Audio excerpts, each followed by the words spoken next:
ชาธิปัตย์เนี่ยครับไปเป็นแบรนด์ของตัวเก่าครับว่าจะใจในชื่อพรรคแสนเพื่อนก่อนแน่นอนครับแสนครับแสนนะครับจะไปเข้าข้างฝ่ายไปไม่ได้ครับ ฟังชื่อแล้วนะครับก็ต้องเป็นนะครับทางด้านหม่อมราชวงศ์เสนีประโมทบุญชนะลอยลำนะครับชนะลอยลำ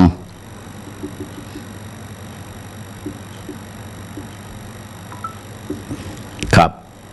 ชนะลอยลำแล้วก็ได้ใจแบนประชาธิปัตย์มาจนถึงทุกวันนี้นะครับดังนั้นมาย้อนเข้ามาเรื่องของคุณเฮงนะครับโกเฮงเนี่ยนะครับวีระเดชผู้พิสิทธิ์หนึ่งเดียวของพรรคประชาชนว่าที่นายกองค์การบริหารส่วนจังหวัดลำพูนที่ฝ่าด่านหินอยากอนุสรณ์วงศ์วรรณอดีตนายกอบจคนของพรรคเพื่อไทยที่นะครับท่านนายกทักษิณลงทุนลงแรงไปช่วยแห่เสียงขายฝันว่าจะทำลำพูนเป็นเมืองพี่เมืองน้องกับเชียงใหม่อย่างการนะครับมาพลิกปูมประวัติของคุณเฮงนะครับวีระเดชซึ่งเป็นลูกบ่าวของโกเก้าครับประเสริฐผู้พิสิทธิ์นี่ก็เป็นบ้านใหญ่นะครับอดีตนายกองค์การบริหารส่วนจังหวัดลำพูนและอดีตประธานสภาหอการค้าจังหวัดลำพูนแถมยังเป็นญาติกับชัยนรงค์ผู้พิสิทธิ์ครับอดีตรองประธานองค์การสภาองค์การบริหารส่วนจังหวัดลำพูนและอดีตผู้สมัครสสลำพูนพรรคไทยสร้างไทยเรียนจบระดับมัธยมนะครับจากโรงเรียนมงฟอร์ดวิทยาลัยและปริญญาตรีจากคณะเศรษฐศาสตร์มหาวิทยาลัยเชียงใหม่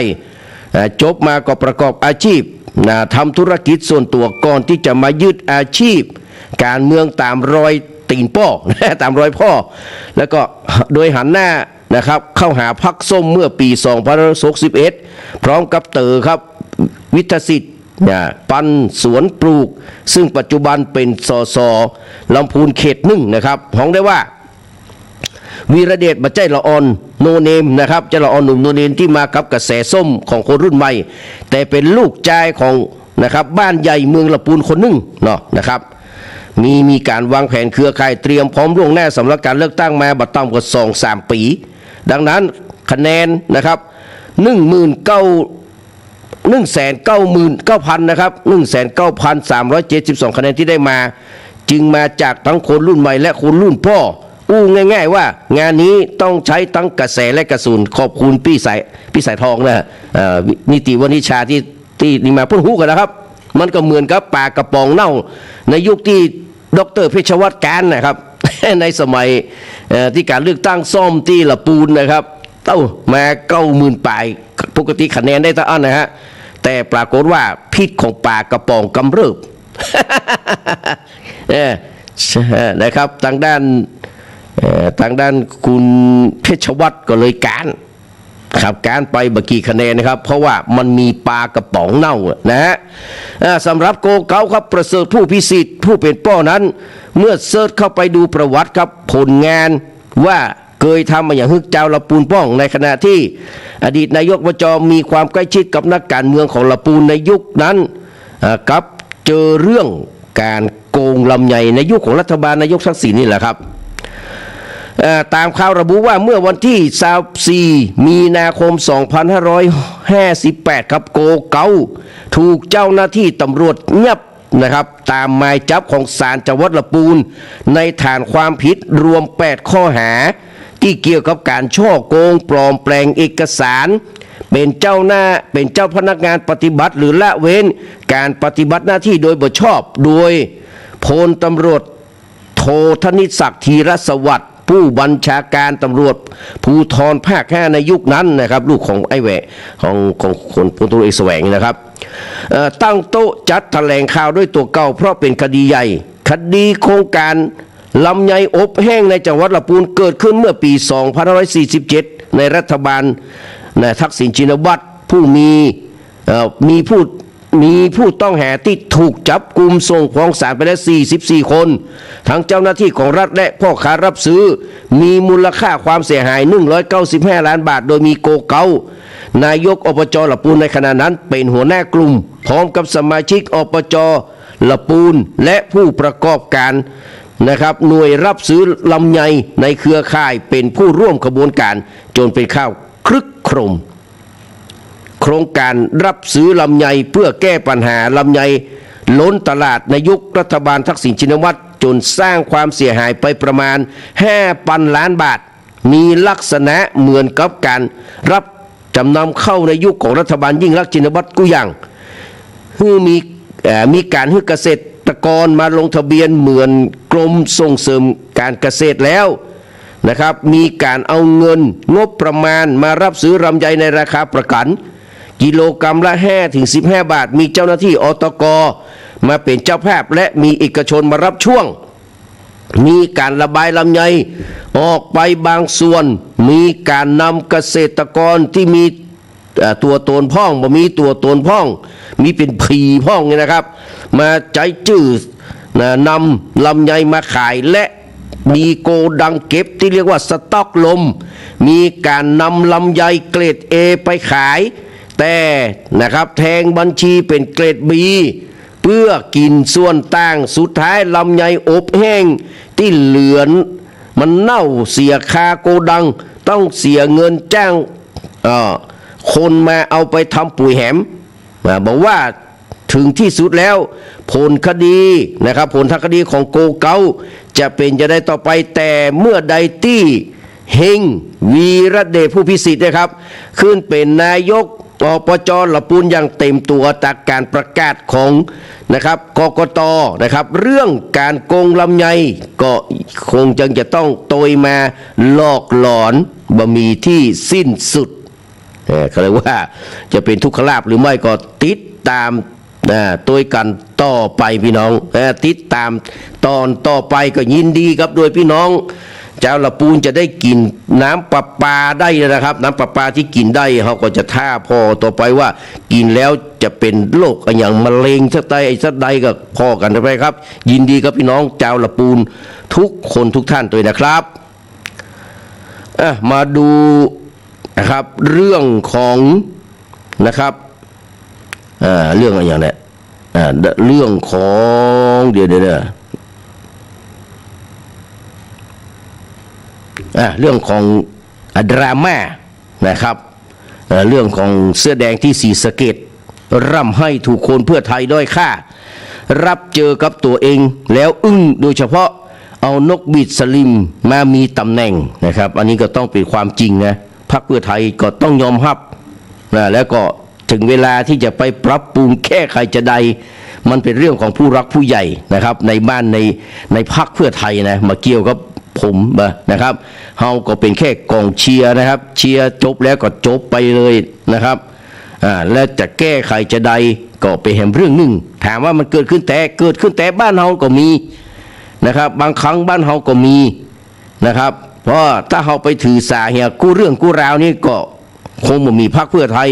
ในสารระบบหัวใจของผมละนะครับก็เพราะผมบ่ถือบ่สานะครับบ่เอาอย่างเรื่องบ่เอาราวเฮายึดถือความถูกต้องเป็นใหญ่บ่เอาอารมณ์ในส่วนตัวมาดำเนินการในเรื่องเหล่านี้นะครับเพราะนั้นวันนี้ก็เลยวิพากษ์วิจารณ์ด่าคนในพรรคเพื่อไทยได้โดยที่บ่ต้องตะคิดตะควงใจเพราะบ่เคยเป็นหนี้บุญคุณของคนในพรรคเพื่อไทยนะครับ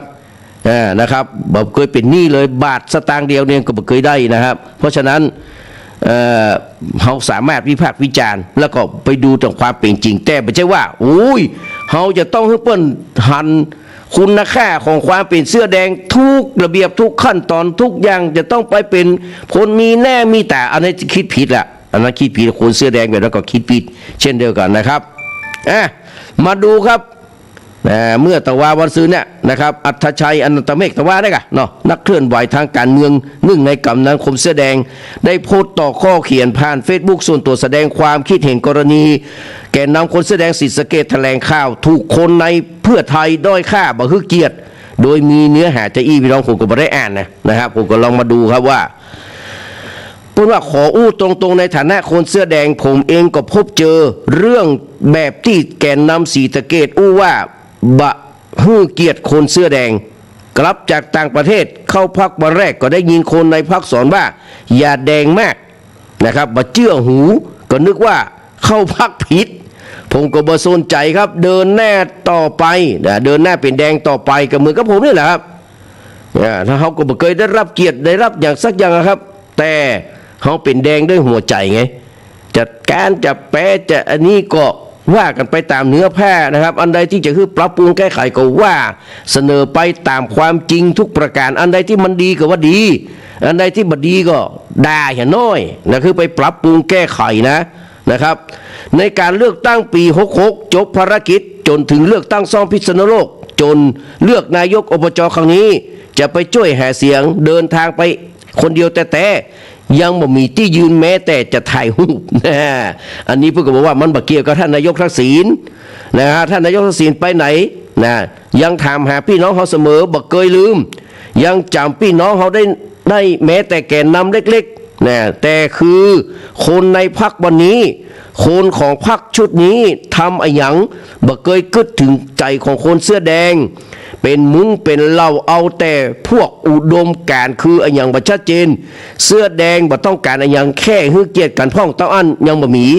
ที่บอกว่าบ่มีอุดมการณ์บ่ใจใส่ความแต่ได้ยินมากับหูช่วงส่งกำลังตึงคนในพรรคบอกบ่เอาแดงอย่าแดงมากตรงข้ามมักจะยิน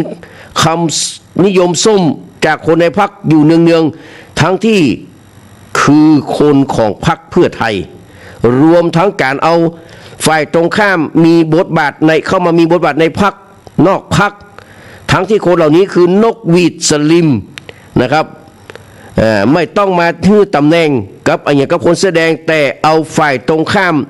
มามีตำแหน่งนี้ผมยังอึ้งคนในพรรคเปลี่ยนไปได้ขนาดนั้นนี่ก็เป็นบทเรียนนะครับเป็นบทเรียนของพรรคเพื่อไทยนะครับหลายๆเรื่อง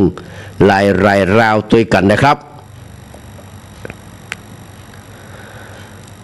ตอนนี้ก็มาหันมาดูตั้งพรรคนะครับพรรคพลังประชารัฐพี่น้องโอ้เพื่อได้จัดทัพใหญ่ครับพรรคพลังประชารัฐนี่เปิ้นจัดทัพใหญ่โดยลุงป้อมนะโอ้ต่อไปนี่คนที่จะเป็นนายกรัฐมนตรีชื่อพลเอกประวิตรวงษ์สุวรรณนะพี่น้องโอ้โหได้ต้องการก็แน่ต้องการก็เนื่องจากว่าองค์คาพยพของเปิ้ลนี่สุดยอดเลยครับองค์คาพยพของเปิ้ลนี่นะครับแต่ว่านี่ท่านบิ๊กป้อมนะครับว่าที่นายกรัฐมนตรีคนต่อไปนะครับเซ็นตั้งบุคคลรับผิดชอบพื้นที่รายวันรายภาคครับเอาคุณวันนะครับว่าที่รัฐมนตรีว่าการกระทรวงมหาดไทยงวดหน้านะครับมาพังงาดคุมกทมเอาสนธิรัตน์ครับว่าที่รองนายกและรัฐมนตรีว่าการกระทรวงพาณิชย์ไปดูที่อีสานนะครับโอ้โหยิ่งใหญ่อลังการงานสร้างครับเพื่อไทยภูมิใจไทยมีหนาวแน่นอนครับบิ๊กป้อมครับลงนามคำสั่งแต่งตั้งบุคคลรับผิดชอบพื้นที่รายภาคครับเอาสันติวราเทพดูแลภาคเหนือเอาชัยวุฒิดูแลภาคกลางอีสานฮึดแท็กทีมสนธิรัตน์ชัยมงคลพลตรียศวัตรครับเป็นคนดูแลครับเมื่อเวลา 15 นาฬิกาคือบ่าย 3เมื่อตะวันเนี่ยครับที่พรรคพลังประชารัฐนะครับภักทรนะครับคุณภักทรเทียนชัยรองเลขาธิการพรรคพลังประชารัฐแถลงผลการประชุมคณะกรรมการบริหารพรรคและคณะทำงานนโยบายและยุทธศาสตร์พรรคที่มีพลเอกประวิตรวงษ์สุวรรณสสบัญชีรายชื่อหนึ่งเดียวในฐานะหัวหน้าพรรคและนะครับว่าที่นายกรัฐมนตรีคนต่อไปในงวดหน้านะครับเป็นประธานว่าพลเอกประวิตรได้ลงนามในคำสั่งของพรรคพลังประชารัฐที่ 5/2568 เพื่อมอบหมายบุคคลรับผิดชอบในพื้นที่ระดับภาคเพื่อมีการบริหารงานของพรรคพลังประชารัฐและหัวหน้าพรรคเป็นไปด้วยความเรียบร้อยบรรลุอุดมการณ์วัตถุประสงค์ทางการเมืองและนโยบายพรรคโดยอาศัยอำนาจข้อบังคับพรรคพลังประชารัฐปี 2561 แก้ไขเพิ่มเติมข้อ 17 วงเล็บ 3 นะครับวงเล็บชช้างนะครับจึงมอบหมายบุคคลรับผิดชอบในพื้นที่ในระดับภาคดังต่อไปนี้พี่น้องได้ยินชื่อแล้วปวดงวดแน่ภาคเหนือเบื่อไทยเหลือ2นะครับภาคเหนือครับมีนายสันติพร้อมพัฒน์นะครับและนายวราเทพรัตนากรนะครับเป็นผู้ดูแลภาคตะวันออกเฉียงเหนือตอนบนครับสนธิรัตน์สนธิจิรวงศ์ชัยมงคลชัยรบและนายวิริยะทองผานะครับดูแลภาคตะวันออกเฉียงเหนือตอนล่างนะครับพลตรียศวัฒน์นิมิตพานนท์นะครับ ส่วนภาคกลางคือชัยวุฒิธนาคมานุสรณ์นะครับภาคตะวันออกนางสาวตรีนุชเทียนทองและนายภัครธรเทียนชัยนะครับภาคใต้คือนายฉกาจพัฒนกิจวิบุลนายคอรีมามุและนายสุธรรมจริตงามส่วนกรุงเทพมหานครเป็นไปได้ครับนอกจากหวนใจคนเดิมนะครับวันอยู่บำรุงและภัครธรเทียนชัยโดยมันที่รับผิดชอบกำกับดูแลดำเนินกิจกรรมโครงการพักในพื้นที่รับผิดชอบตามรายละเอียดบัญชีแนบท้ายคำสั่งพร้อมจัดให้มีการรณรงค์ประชาสัมพันธ์นะครับเพื่อประชาชนมาสมัครเป็นสมาชิกพรรคนะกะว่าจะได้800 กว่าล้านนะครับนักกว่าประชากรในประเทศไทยแอมนะรวบรวมข้อมูลที่สมควรจะลงสมัครรับเลือกตั้งสมาชิกสภาผู้แทนราษฎรทั้งแบบบัญชีรายชื่อและเขตเลือกตั้งเห็นทั้งยังเป็นการสนับสนุนการปฏิบัติของสมาชิกสภาผู้แทนราษฎรและบุคคลที่พรรคมอบหมายให้ดำเนินกิจกรรม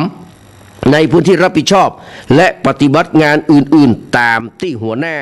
ได้มอบหมายนี่คือนะครับคณะกรรมการนะครับคณะกรรมการที่ดูแลนะครับภาคนะครับของนะครับพรรคพลังประชารัฐนะครับอันนี้ก็ว่ากันไปนะครับจากการเทียบเคียงนะครับ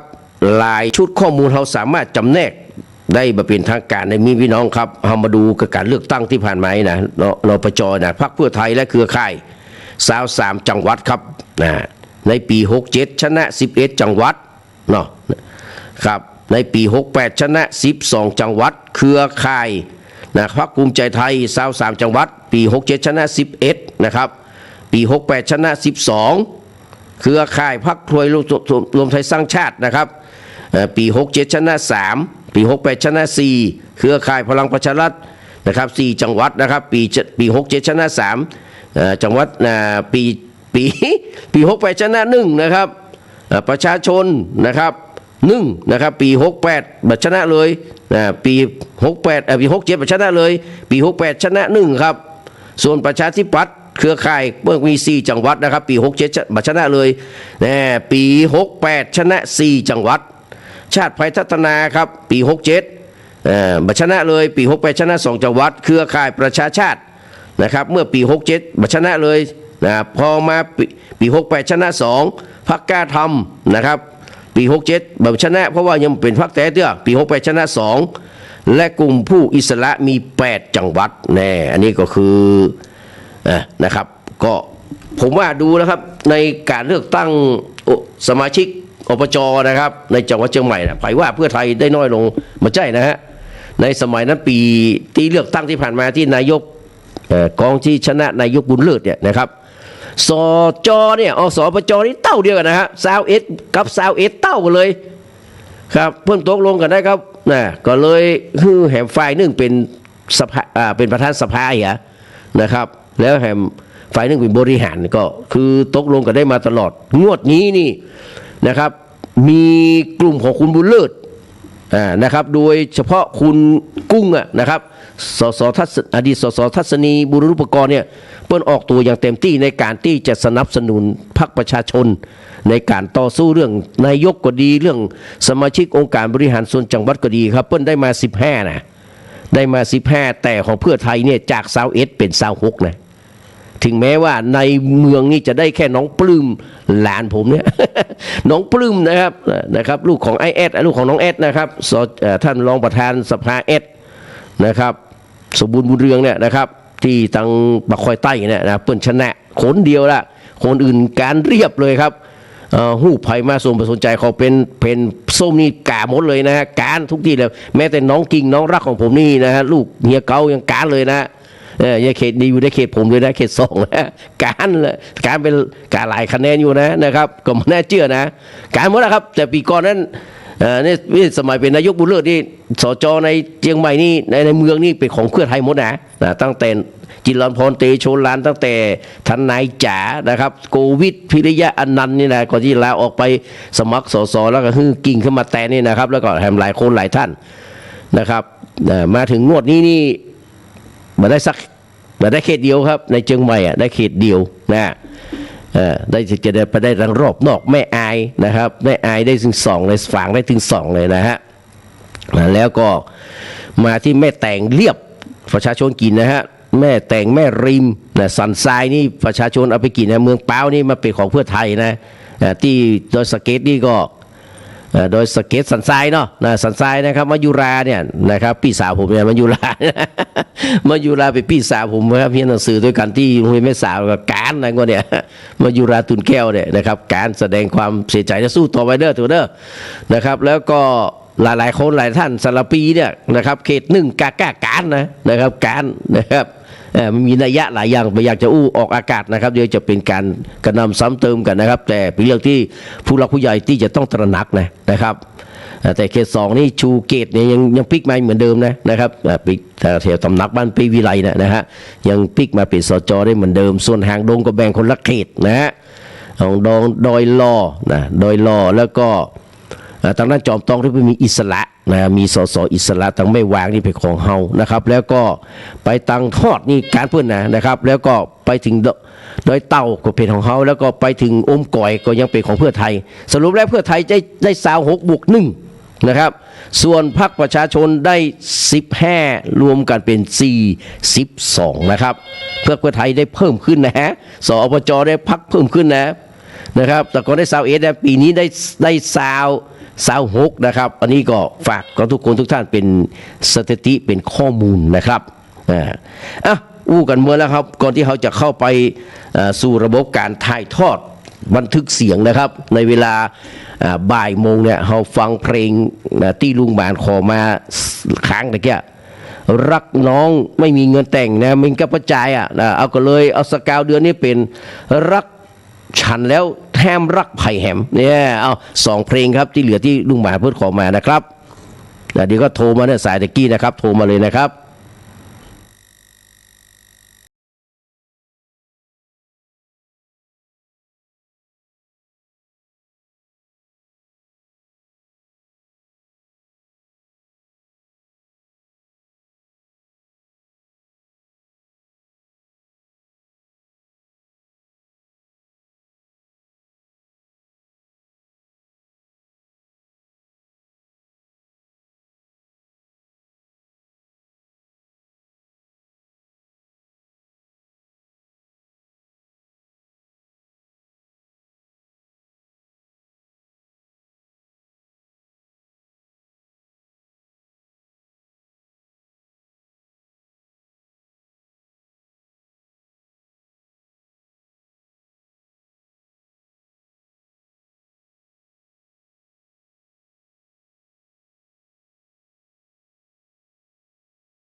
ครับผ่านไปแล้วครับสำหรับเพลงที่ท่านทั้งหลายแนะนำมานะครับวันนี้ก็สุขสันต์วันเกิดกับพ่อผู้พันยศวีโกมลทงเนอะนะครับตะกี้ก็เอาแม่นายจัญญารักษ์โกมลทงนะครับไปโรงพยาบาลแล้วก็ปิกมันนอนฟังนะครับก็ขอให้แม่สุขภาพร่างกายแข็งแรงรวยแล้วก็อีกป้อก็มีสุขภาพร่างกายพระมัยแข็งแรงสมบูรณ์เนอะพ่อผู้พันยศวีโกมลทงครับอายุเท่าไหร่ไม่อยากจะบอกก็ไปถามหนานตูนเอาเองเนาะ ขอบคุณนะครับตังพี่น้องตังดอยสะเก็ดมาแม่จ้องเนาะอยากจะฟังจูบมัดจำนะครับหลายคนหลายท่านที่โทรมาเจ๊เชง เจ๊เชงใครจะว่ายังไงก็ได้ยังชมนะเจ๊ยังอยู่เสื้อแดงเหมือนเดิมเลย เจ๊เชงคนใจเดียวนะเจ๊เชงคนใจเดียวและคนใจดีนะขอบคุณไอ้แมนเนอะไอ้แมนได้ฟังมาแล้วเนาะคืนอำลาฟังพร้อมกับป้อผู้พันยศวีนะ เดี๋ยวจะซอกเพลงไว้ให้ฟังนะไอ้แมนนะครับชายรูปหล่อนะล่ำบึกนะครับสำหรับไอ้แมนสนามบินนะครับแล้วก็มีแฮมหลายคนหลายท่านเนอะครับถ้าบัดได้ชื่อเสียงเรียงนามถึงก็ต้องขออภัยกับพี่อิ๋วก็เดี๋ยวจะจัดเพลงให้นะครับสำหรับพี่อิ๋วนะครับพี่อิ๋วต้องสายันสัญญานะฮะถ้าอันนี้ก็เป็นธานินอินทรเทพเนาะนะครับหลายคนหลายท่านครับที่ให้กำลังใจมาขอบพระคุณเป็นอย่างยิ่งเนอะนะครับตอนนี้ก็คงจะเริ่มเข้าสู่การถ่ายทอดนะครับถ่ายทอดไปยังสถานีคลื่น 104.50 เมกะเฮิรตซ์นะครับองค์ซึ่งเป็นวิทยุเพื่อพระพุทธศาสนาวัฒนธรรมประเพณีอย่างการศึกษาพวกหลายอย่างนะโดยท่านพระครูสมุวิสุวัตวรกิจโจนะครับในเมตตาถ่ายลิงก์สัญญาณไปจนถึงเวลา15 นาฬิกาคือบ่าย3 โมงนะพี่น้องนะครับกราบนมัสการขอบพระคุณนะครับวันนี้ก็รายการทางด้านนะครับทางด้านของประจำของพวกเนี้ยเปิ้ลลานะครับเพื่อก็เลยมีโอกาสได้ถ่ายทอดนะครับเดี๋ยวก็แม่น้อยดอนเจียงเนาะโทรมารายงานตัวนะครับก็มาดูครับพี่น้องนะครับวันนี้เราจะอู้เรื่องสามก๊กมีตึงกวนอูคงเบ้งนี่นะเป็นต้นนี่นะจุดจบของแต่ละคนมันจะเป็นจะใดนะครับจุดจบของแต่ละคนแต่ละท่านมันจะเป็นจะใดนะครับสายนี้วางก่อนเลยนะครับไม่ต้องโทรมาเพราะผมไม่ใช่ดร.เพชรวัฒน์วัฒนพงศ์ศิริกุลนะครับเพราะว่าผอ.เปิ้ลคิดหลายมิติแต่ผมคิดมิติเดียวครับว่าเวลาผมอู้เนี่ยตะกี้ผมก็เปิดโอกาสที่โทรมานะถ้าไม่ได้โทรมาครับเดี๋ยวช่วงที่ผมนะครับเอาเปิดเพลงก็โทรมาเนอะขอสุมาอภัยตัวเองครับเอามาดูที่กวนอูครับความตายของกวนอูนี่เพราะอย่างครับกวนอูนี่เป็นคนที่มีความเย่อหยิ่งนะครับในความเป็นทหารของพวกนี้นะเพิกเฉยต่อการเจรจากับซูนกวนสุดท้ายก็เลยหัวขาดในสถานะของผู้แพ้สงครามแต่ว่าด้วยความซื่อสัตย์ความกตัญญูของกวนอูเนี่ยครับก็เลยทำให้ตัวพวกนี้ได้กลายเป็นเทพเจ้าของเมืองจีนไปนะครับเทพเจ้ากวนอูเทพเจ้าแห่งความซื่อสัตย์หน้าแดงตึงแดงตังเลยนะฮะแล้วก็มาที่เตียวหุย เตียวหุยขี้เหล้าบ้านห้องเตียวหุยขี้เหล้าขนาดเตียวมันยังหุยถ้ามันนั่งบันไดนะมันรับมันนอนไปมันจะหุยขนาดไหนนะฮะเตียวหุยตายเพราะลุแก่โทสะคือความโกรธลุแก่โมหะลงตนว่าเป็นคนเป็นแม่ทัพใหญ่นะครับแปะทหารนะครับบดายทหารเลี้ยวทหารเนนนี่นะโอ้ยนะครับสั่งโบยตีเนาะจนสุดท้ายเนี่ยไผ่ที่ปิกมาฆ่าตัวเก่าก็คือทหารเลี้ยวนี่แหละนะครับแอบมาลักมาเอามีดปาดคอตอนแม่ทัพใหญ่กำลังเมาไม้เนี่ยตายเพราะเหล้าตายเพราะกำอู้กำจ่าอย่างหลายอย่างครับเป็นคนเสียงดังว่าแต่ในใจเมียแต่ว่าคนเฮาเนี่ยเป็นว่าปากหายใจดีถึงมีคนมักแต่เขียมเผาผู้คนฟัง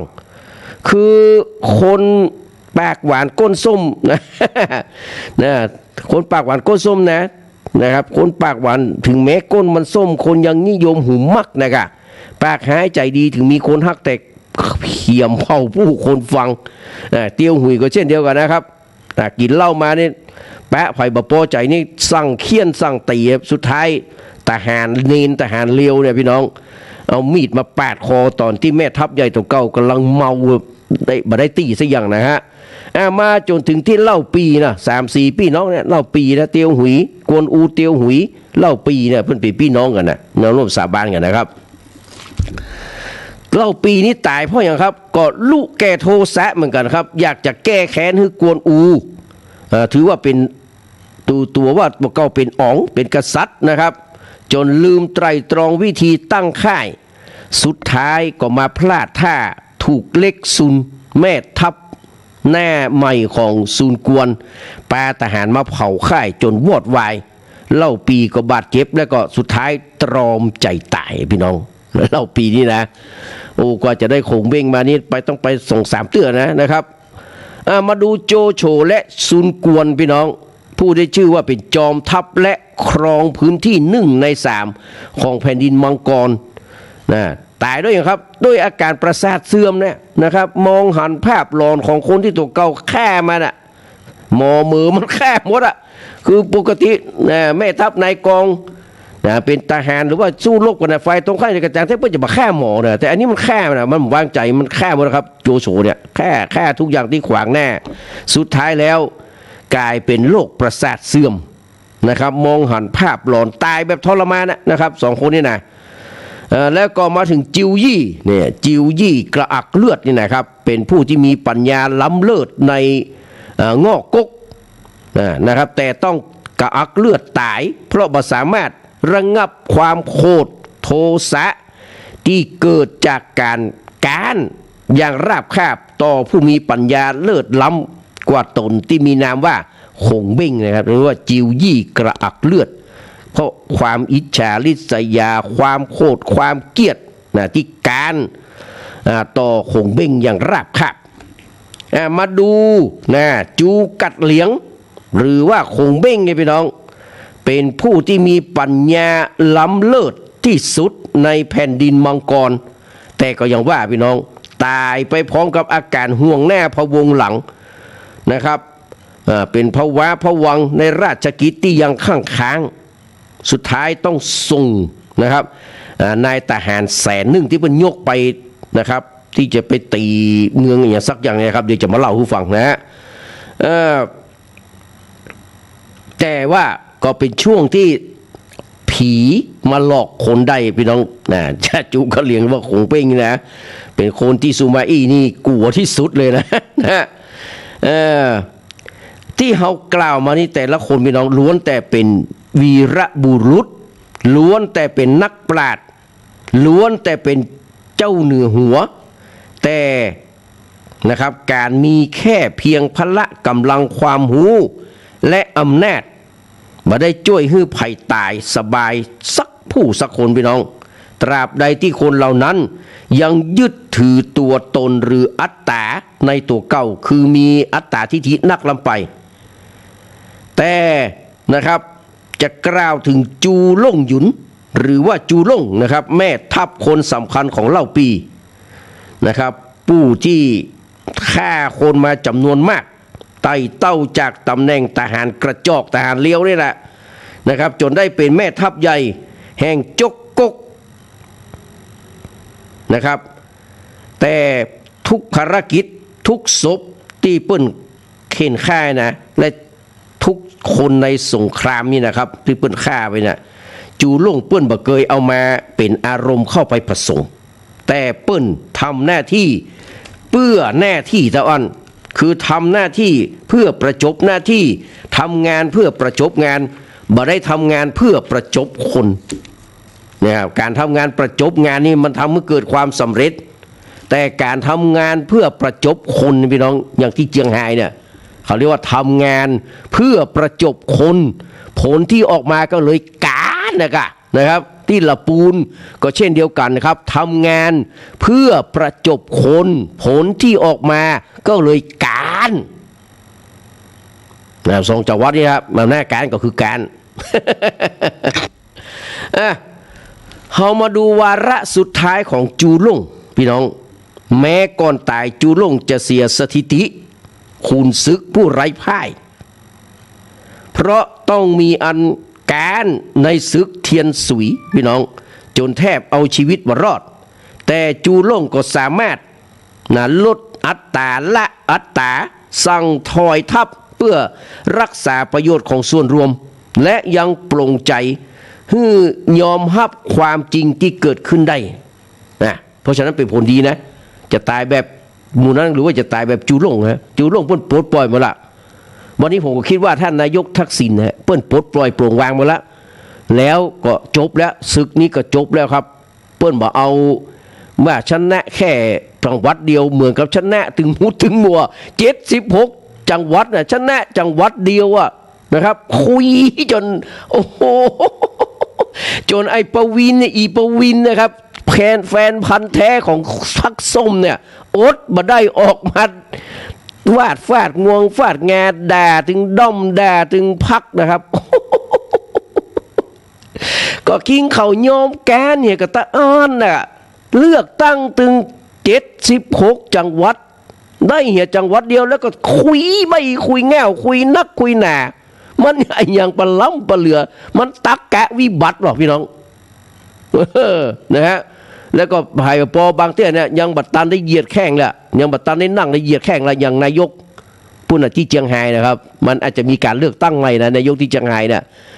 เพราะว่านางอาทิตาทองอีนกเนี่ยนะครับไปโชว์ถั่วที่ไอ้อนุทินว่าที่กระทรวงมหาดไทยว่าไปขอบคุณและบางคนว่ามีบางอำเภอที่มีชื่อมีโพยของผู้สมัครและโพยของคนที่จะได้รับเงินในการอย่างสักอย่างนะครับมันยับได้คาหนังคาเข่านะหมูว่ากกตจะว่าจะใดนะครับนี่บัตรตันได้นั่งแล้วมันเหยียดแข้งมันก็ยวะแล้วก็ลุบบุบลุบบุบผมว่าท่านนายกทักษิณเป็นจูล่งนะเป็นจูล่งนะครับมนต์ขลังของท่านยังมีอยู่นะครับคนส่ง16จังหวัดได้ชนะ10จังหวัดเนี่ยก็เกินไปแล้วนะครับ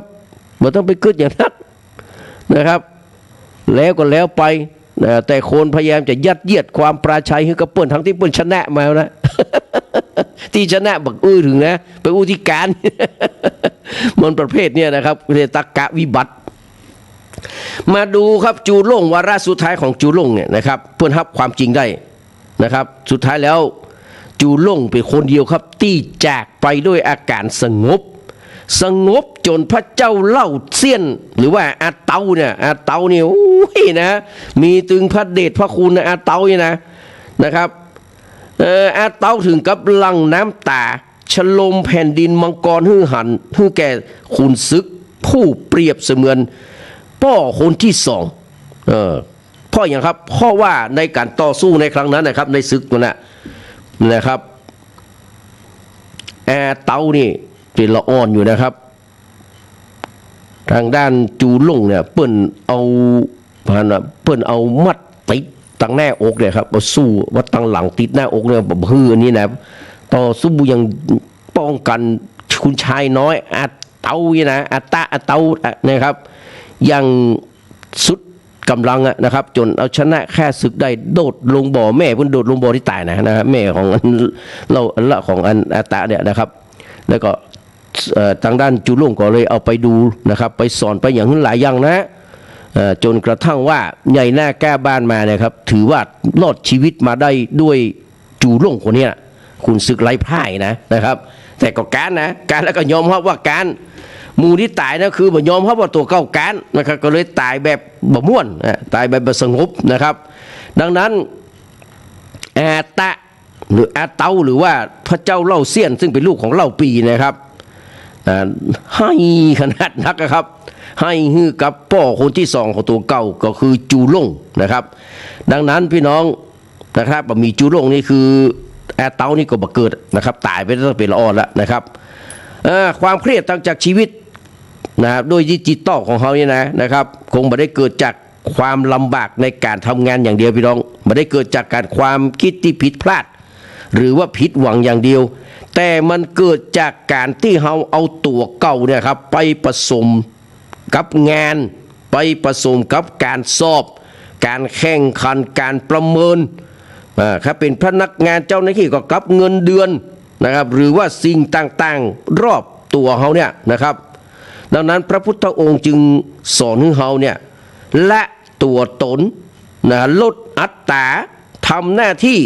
เพื่อหน้าที่ทำงานเพื่อประจบงานอย่าทำงานเพื่อประจบคนครับพี่น้องมาดูวันเกิดของแต่ละคนเนอะโจโฉหรือว่าโจยอยนะครับเกิดวันอาทิตย์ เกิดวันเดียวกับผมเนี่ยวันอาทิตย์นะฮะส่วนเล่าปีนี่เกิดวันจันทร์ลิโป้นะครับเกิดวันอังคารเป็นวันแหงนะครับคงเบ้งหรือว่าจูกัดเหลียงนะครับเกิดวันพุธเนอะจูโล่งนี้เพิ่นเกิดวันพฤหัสวันครูส่วนวันศุกร์นี่เป็นซุนกวนนะครับและก็วันเสาร์นี่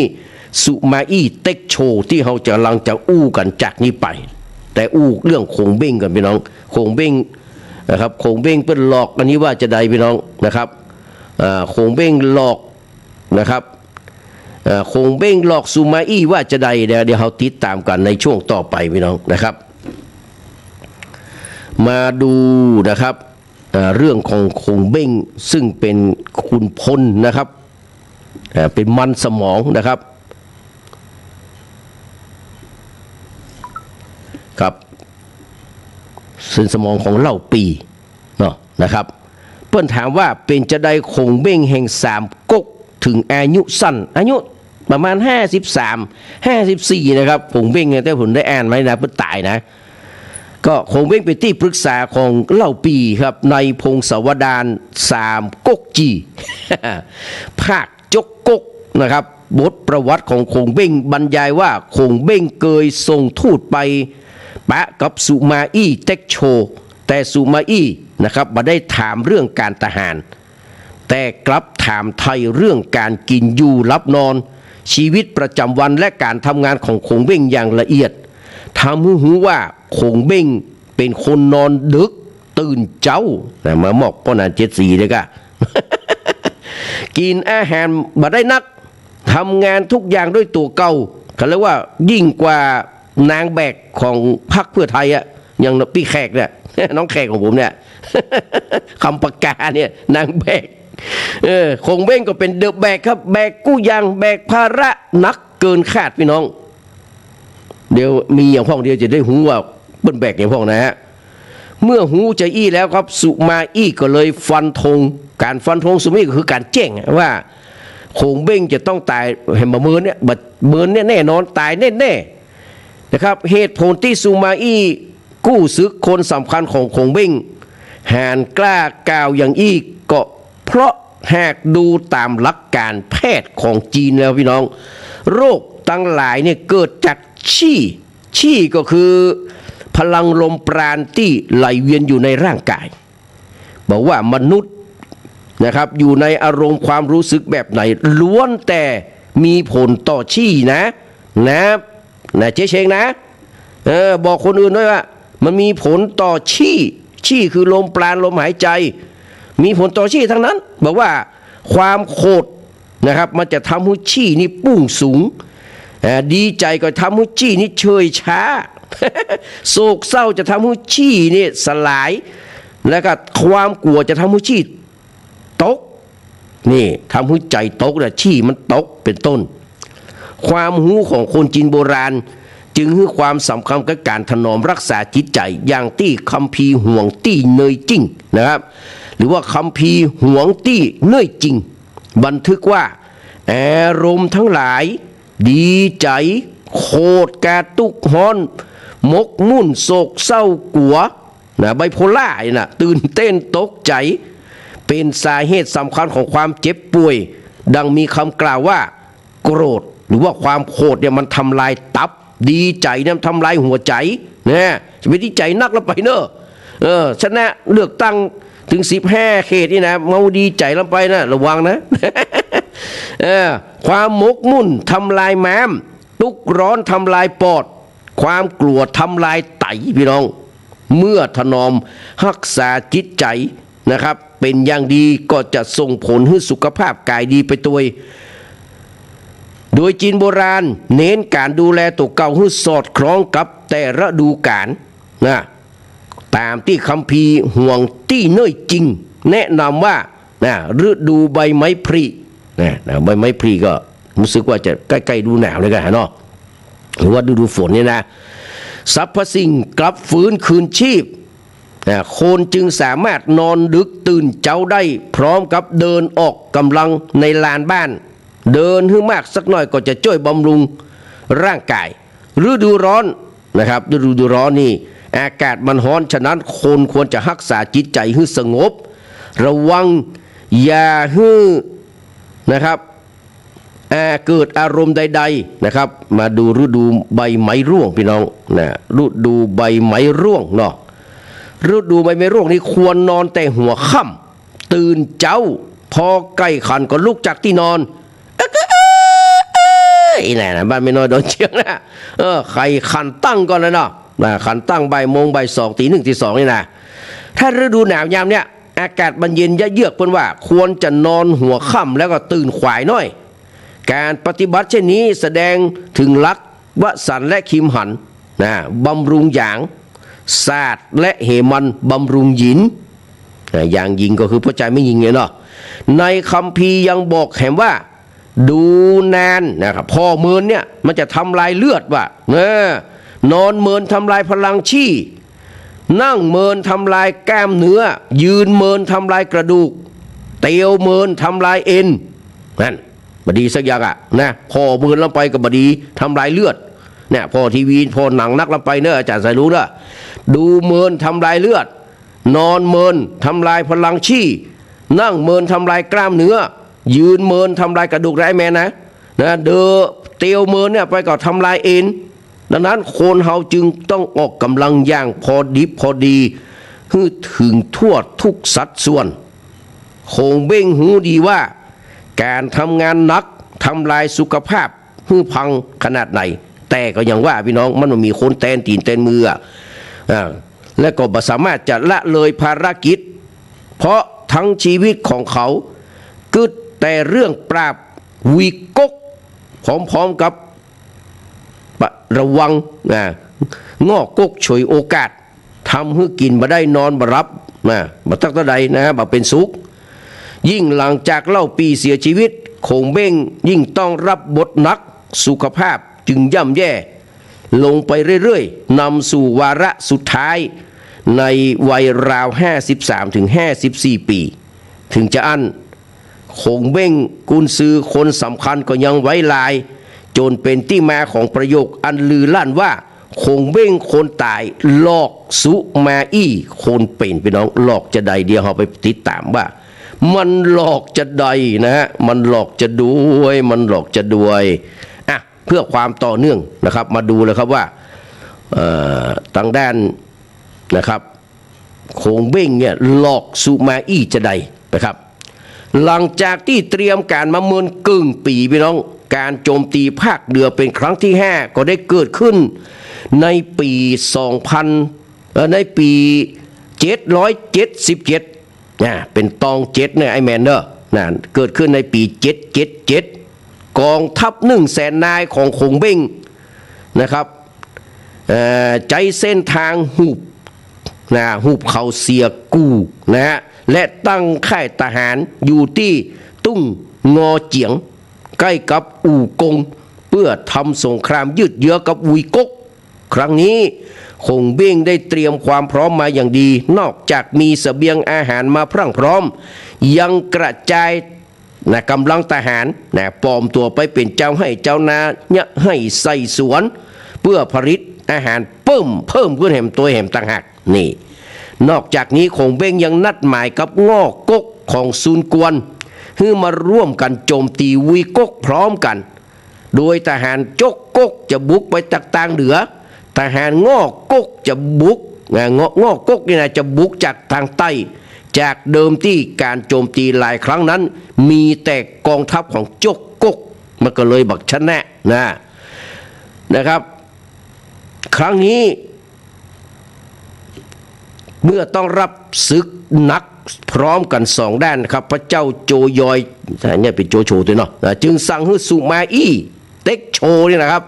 ไปรับมือกับคงเบ้งส่วนตัวเก่าจะไปรับมือกับง้อกกของซุนกวนนี่นะครับแล้วก็จัดท ทัพละหมื่นนายกระจายออกไปทางซ้ายและทางขวาเพื่อเข้าตีเมืองทรงหยงและห้วยอินแต่การเดินทัพของซุนกวนครั้งนี้พี่น้องมันมาเอาใจไปตัวมันมามีใจสักเท่าใดพี่น้องก็เหมือนกับไอ้พรรคการเมืองบางพรรคครับที่มันร่วมรัฐบาลอยู่นะครับบอกคือมันปุ๊บไฟฟ้ามันตัดไฟฟ้ามันแบบเนี้ยพี่น้องผมบอกเนี่ยประปันตายเนี่ยนะมันเนี้ยครับจนกระทั่งนายกเพิ่นออกคำสั่งมานะเป็นพะเวอภาวะครับถ้าเป็นผมนี่ผมจะต้องจัดการนะครับไอ้พรรคการเมืองพรรคเนี่ยนะครับดูแลเรื่องการไฟฟ้าฝ่ายผลิตโดยไฟฟ้าส่วนภูมิภาคของมันดูเนี่ยอยู่ในกระทรวงนี้หมดอะนะฮะแต่มันเหมือนเนี้ยพี่น้องแสดงว่ามันมี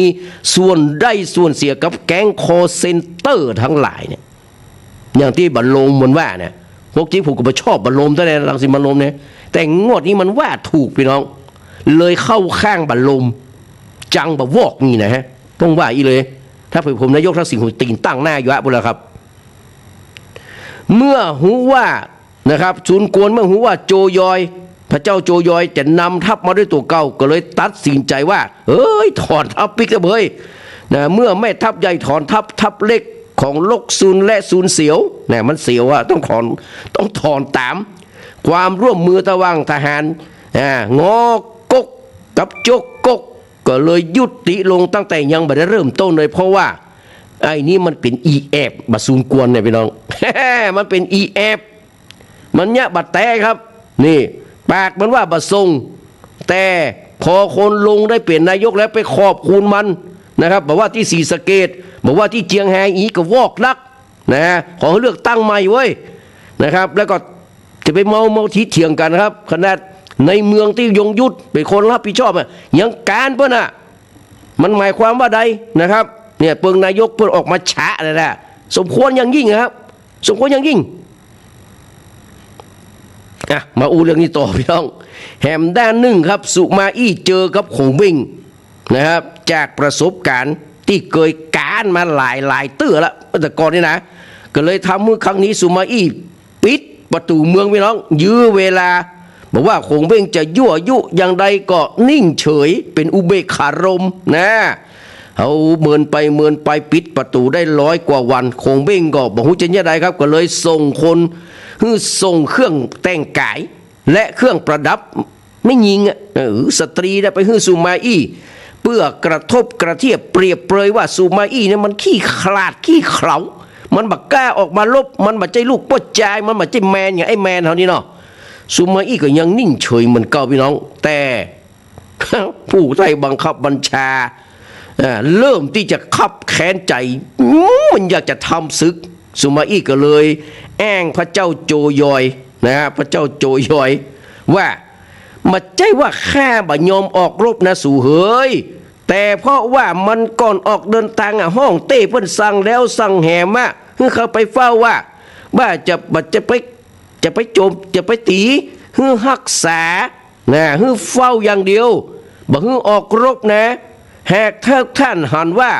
ควรตอบโต้ก็ไปขออนุญาตจากห้องเต้ก็แล้วกันมันจะสไตล์เดียวกับบรรณูเดียวเนาะว่า ทั้งที่มันเป็นผู้ที่มีอำนาจเซ็นให้กฟผก็อย่างก็ว่าไปนะสร้างตัดน้ำตัดไฟกอมเดียวมันเนี้ยนะมันแองนั่นแองนี่นะจนนายกอดมาได้ครับจัดการเลยครับสภาความมั่นคงกระทรวงกลาโหมรองนายกที่ดูแลเรื่องความมั่นคงจัดการไปเรียบร้อยครับพี่น้องนะก่อนหน้านั้นครับเนื่องจากพระเจ้าโจยอยนะครับก็หันว่าฝ่ายตัวเก่าเนี่ยเกยการถึงขั้นเสียเตียวคับมาแล้วหรือว่าเตียวกับนี่นะมาแล้ว หันว่าคงเบ้งผู้นี้ฝีมือไม่ธรรมดานะครั้งนี้ก็จะเน้นย้ำไว้ว่าเสริมการป้องกันอย่างแน่นหนาก้อยบั่นทอนความฮึกเหิมของข้าศึกอย่าทำให้ข้าศึกนะทำให้ข้าศึกตีบ่ได้แล้วก็มันยอมถอยเนาะคือยืดเยื้อเวลาเมื่อข้าศึกขาดเสบียงเมื่อการสนับสนุนเรื่องเสบียงอาหารต่างๆเนี่ยมันทำได้ยากลำบากสุดท้ายนะครับข้าศึกก็ต้องถอยอยู่ดีเมื่อข้าศึกถอยร่นเขาก็จะได้ไล่ล่าชัยชนะก็จะได้มาได้โดยง่ายได้อีกเหรอโจยอยว่านะดังนั้นการใช้วิธีป้องกันโดย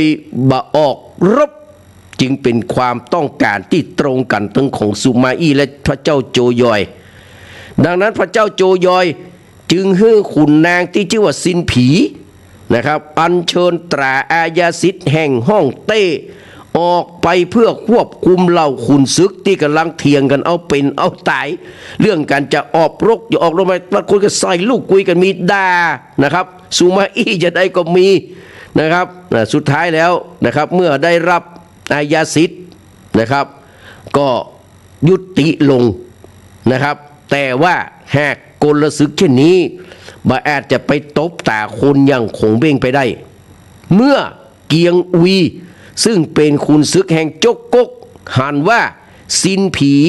มาพร้อมกับตราอาญาสิทธิ์ของโจยอยจึงแจ้งคงเบ้งว่าเมื่อซินผีมาถึงเห็นทีข้าศึกคงจะบ่ยอมออกศึกเสร็จแล้วพระเจ้าข้าคงเบ้งนะครับจูกัดเหลียงเขาก็ไข้หัวยิ้มเยาะหูทันลูกไม้ของซูมาอี้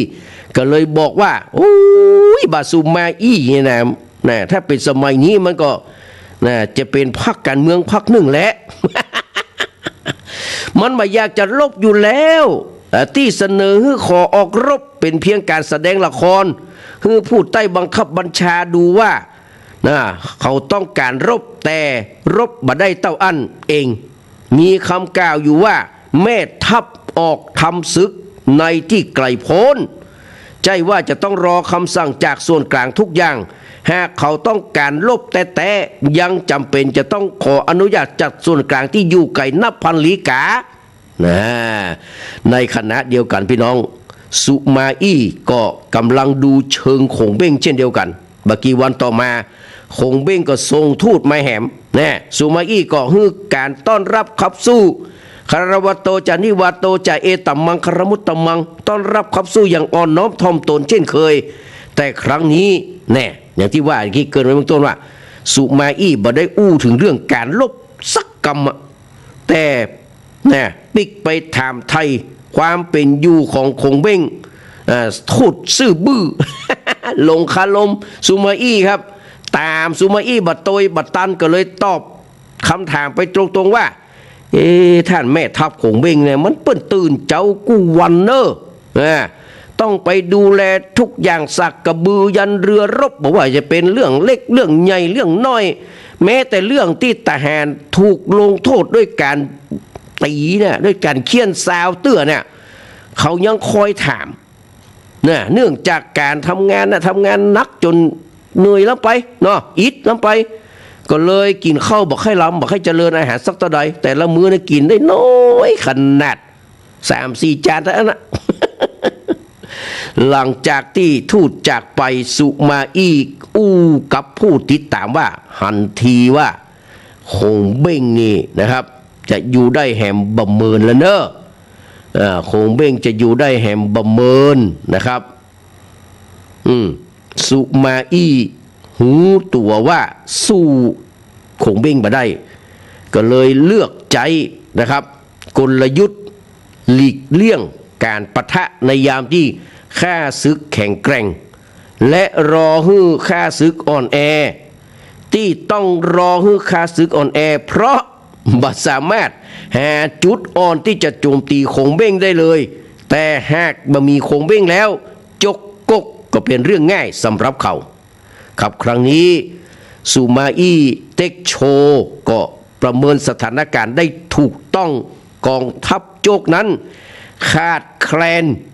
คนมีฝีมือมาโดยตลอดนะครับเหมือนกับพรรคเพื่อไทยนี่แหละครับเก่งหลายอย่างแต่คนที่จะมาเหมือนกับนายกทักษิณคนที่เก่งอย่างณัฐวุฒิใส่เกลือคนที่จะเป็นการตลาดดีๆหาเนี่ยมีแต่บ่จ้างนะครับไปถามไผก็เพิ่นว่าพรรคเพื่อไทยเนี่ยมันมีคุณพลฝีปากที่จะปอเป็นกำผู้กำโคนได้เปิ้นพ่องมันมีกับคนเนี่ยการโดยบ่ปากขณะเป็นโคศก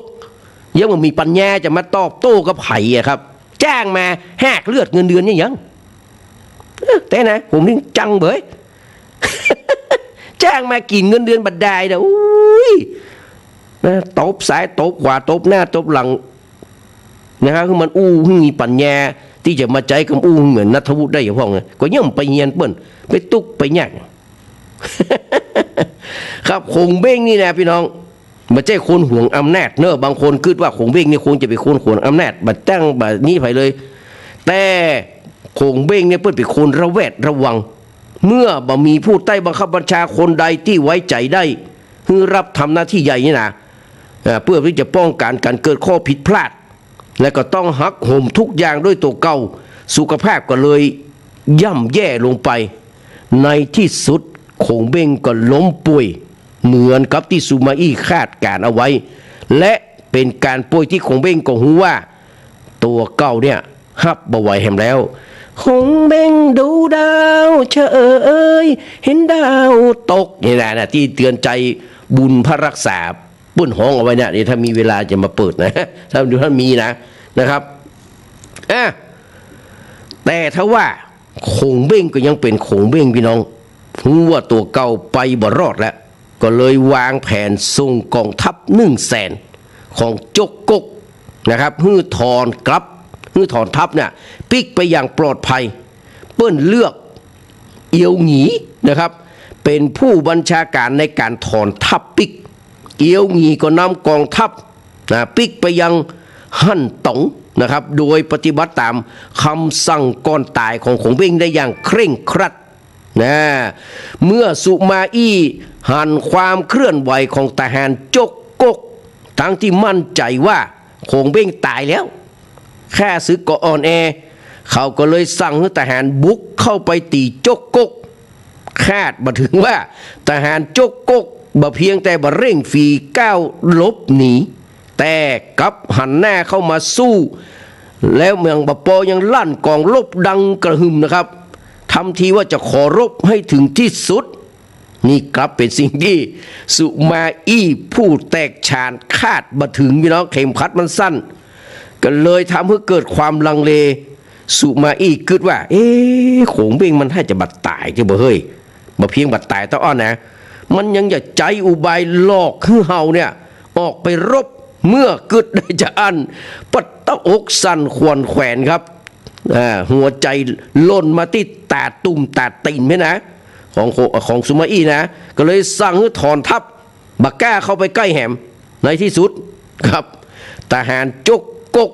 ก็เลยถอนทัพปิกไปอย่างปลอดภัยทหารจกกกถอนทัพปิกไปที่ฮั่นตงหมดแล้วแต่สุมาอี้ยังบ่รู้สึกตัวพี่น้องยังบ่รู้สึกตัวเนี่ยก็คิดว่าคงเบ้งอยู่นะจนหลายวันต่อมาสุมาอี้ถึงกล้าเตียวนะครับมายังค่ายทหารจกกกเมื่อเขาได้เห็นสิ่งต่างๆที่คงเบ้งใจในการบัญชาการกองทัพและเอกสารราชการต่างๆที่ลงเหลือไว้เขาก็อดมาได้ที่จะชื่นชมความสามารถของคงเบ้งและอุทานออกมาว่าโอ้ช่างเป็นอัจฉริยะบุรุษในไต้ลาดเต้นะฮะเขาจะหวังให้พรรคการเมืองพรรคหนึ่งจะมายาอีนี่มันคงบอกว่าแน่นอนพี่น้องขณะมันชนะเดียวว่ามันชนะทั่วประเทศละในขณะที่ซูมาอี้นะครับถึงแน่ใจว่าคงเบ้งตายแล้วก็แต่นะครับตายแล้วก็จริงแต่อันที่จะไล่ล่าฆ่าศึกตอนนี้มันบัดตันแล้วเปิ้นไปถึงบ้านเรียบร้อยละสงครามครั้งนี้ซูมาอี้คิดแผนทำลายฆ่าศึกขึ้นมาเป็นอย่างดีแต่สุดท้ายก็ต้องมาคว้าน้ำเหลวครับที่สำคัญยังเป็นเรื่องที่น่าอับอายที่สุดของสุมาอี้ที่เขาถูกคงเบ้งที่ตายไปแล้วปั่นหัวเล่นปล่อยให้ฆ่าศึกถอนทัพปิกไปอย่างลอยหน้าลอยตาเมื่อเรื่องนี้แพร่ออกไปผู้คนบางคนก็หัวเราะเยาะเย้ยบางคนก็เน็บแนมประชดประชันว่าคงเบ้งตายคงเบ้งเป็นคนตายแต่หลอกสุมาอี้คนเป็นพี่น้องก็ตะดังกันไปทั่วธานีนะครับสุมาอี้ก็บัดจังยังไงครับก็แก้เก้อเหมือนกับพรรคการเมืองพรรคหนึ่งในประเดี๋ยวนี้นะบอกว่านะครับแค่เนี่ยหูตันคนเป็นแต่บะอาจเดาใจคนตายได้นะครับอันนี้ก็คือเรื่องนะครับคงเบ้งคนตายหลอกสุมาอี้คนเป็นพี่น้อง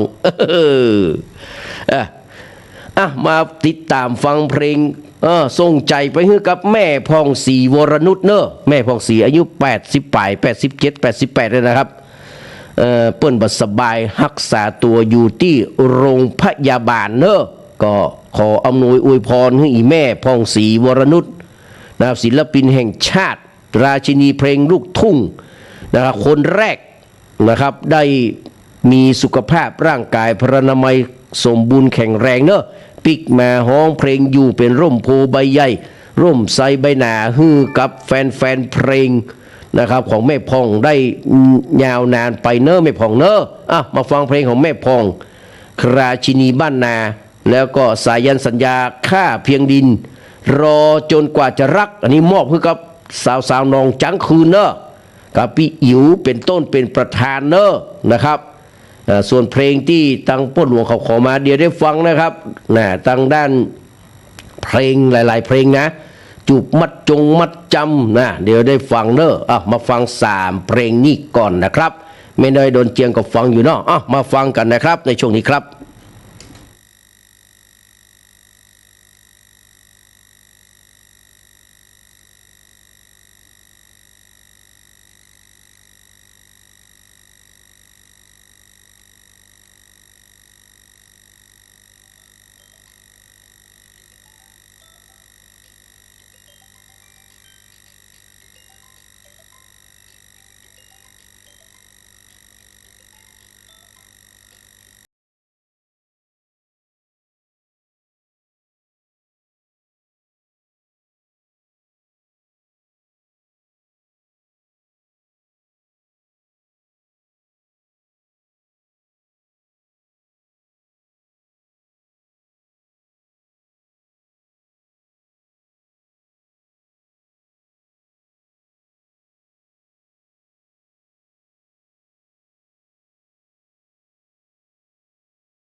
ความรักยังซึ้ง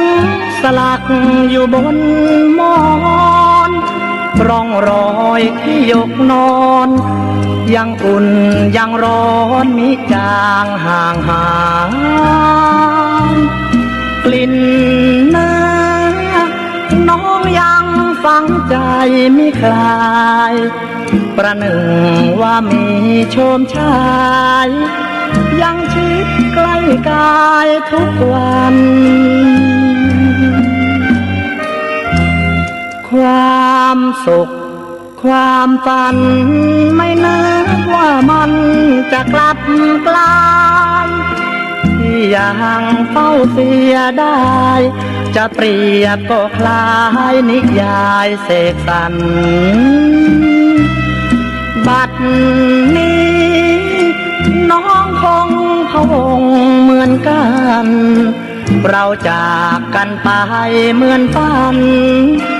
รักเราดูสั้นเหลือใจรอยรักยังทรมานปวดใจอยู่นานหัวอกสะท้านมองมันหลับ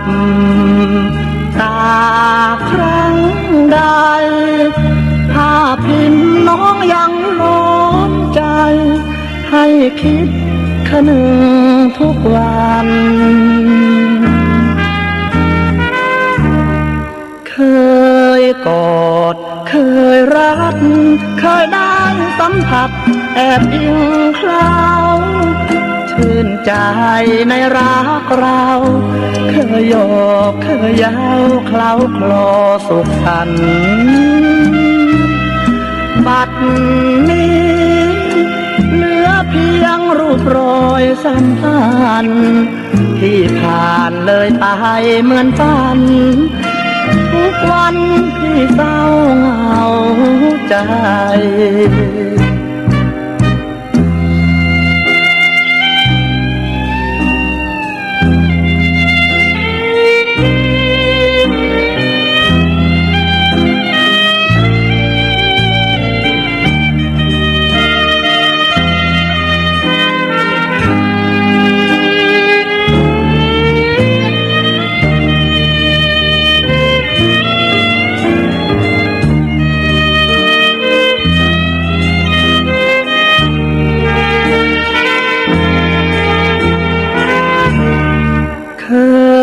ก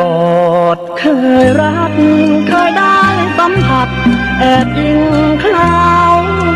ชื่นใจในรักเราเคยโยกเคยเย้าเคล้าคลอสุขสันต์บัดนี้เหลือเพียงรูปรอยสัมพันธ์ที่ผ่านเลยไปเหมือนฝันทุกวันที่เศร้าเหงาใจ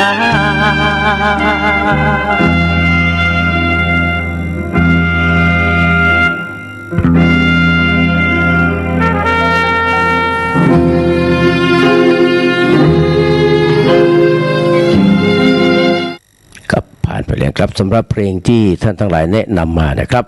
คำแล้วก็จูบมัดจำอันแรกที่เปิดให้เป็นเสียงของทูลทองใจเมื่อเพิ่นพลิกมาฮ้องเพลงก่อนที่จะถึงแก่มรณกรรมนะครับปัจจุบันต้นฉบับก็เลยมีเสียงที่เป็นธรรมชาตินะครับเกิดว่าชาติตอนที่ใกล้ชื่อชลาแล้วนะครับก็มาเปิดให้หมู่เราฟังไปมาดูที่กาญจนบุรีนะครับถึงแม้ว่าจะมาได้นะครับตอนนั้นเขาเลือกตั้งนายกไปเป็นพี่รอยแล้ววันนี้ก็ทางด้านนะครับสปจ.ก็ส่วนมากจะเป็นทีมของนายแพทย์สุรพงษ์ปิยโชตินะครับซึ่งปัจจุบันดำรงตำแหน่งรัฐมนตรีช่วยกระทรวงคมนาคมของพรรคเพื่อไทยนะฮะก็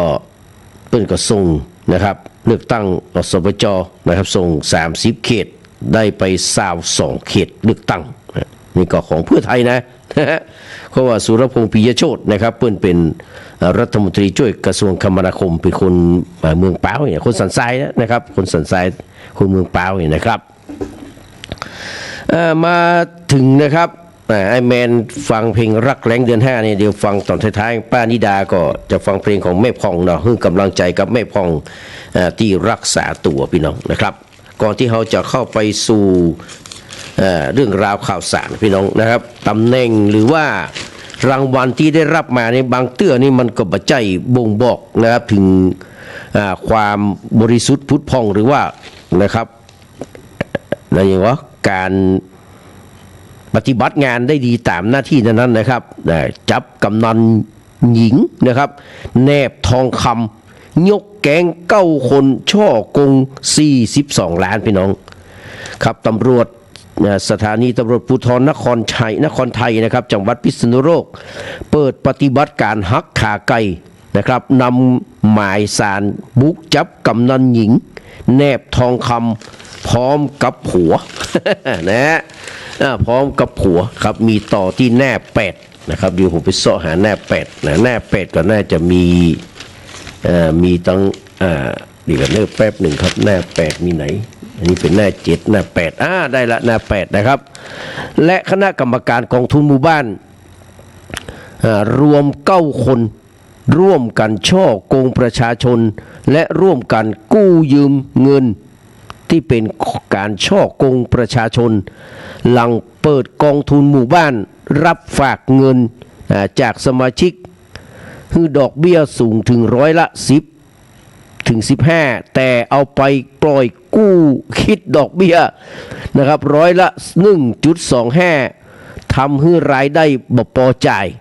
นะครับบ่พอรายจ่ายสมาชิกจะถอนเงินก็บ่ได้สอบถามกับบ่ายเบี่ยงอ้างเอาไปลงทุนแต่บ่มีหลักฐานอะไรอย่างรวมผู้เสียหาย130 คนสูญเงินไปกว่า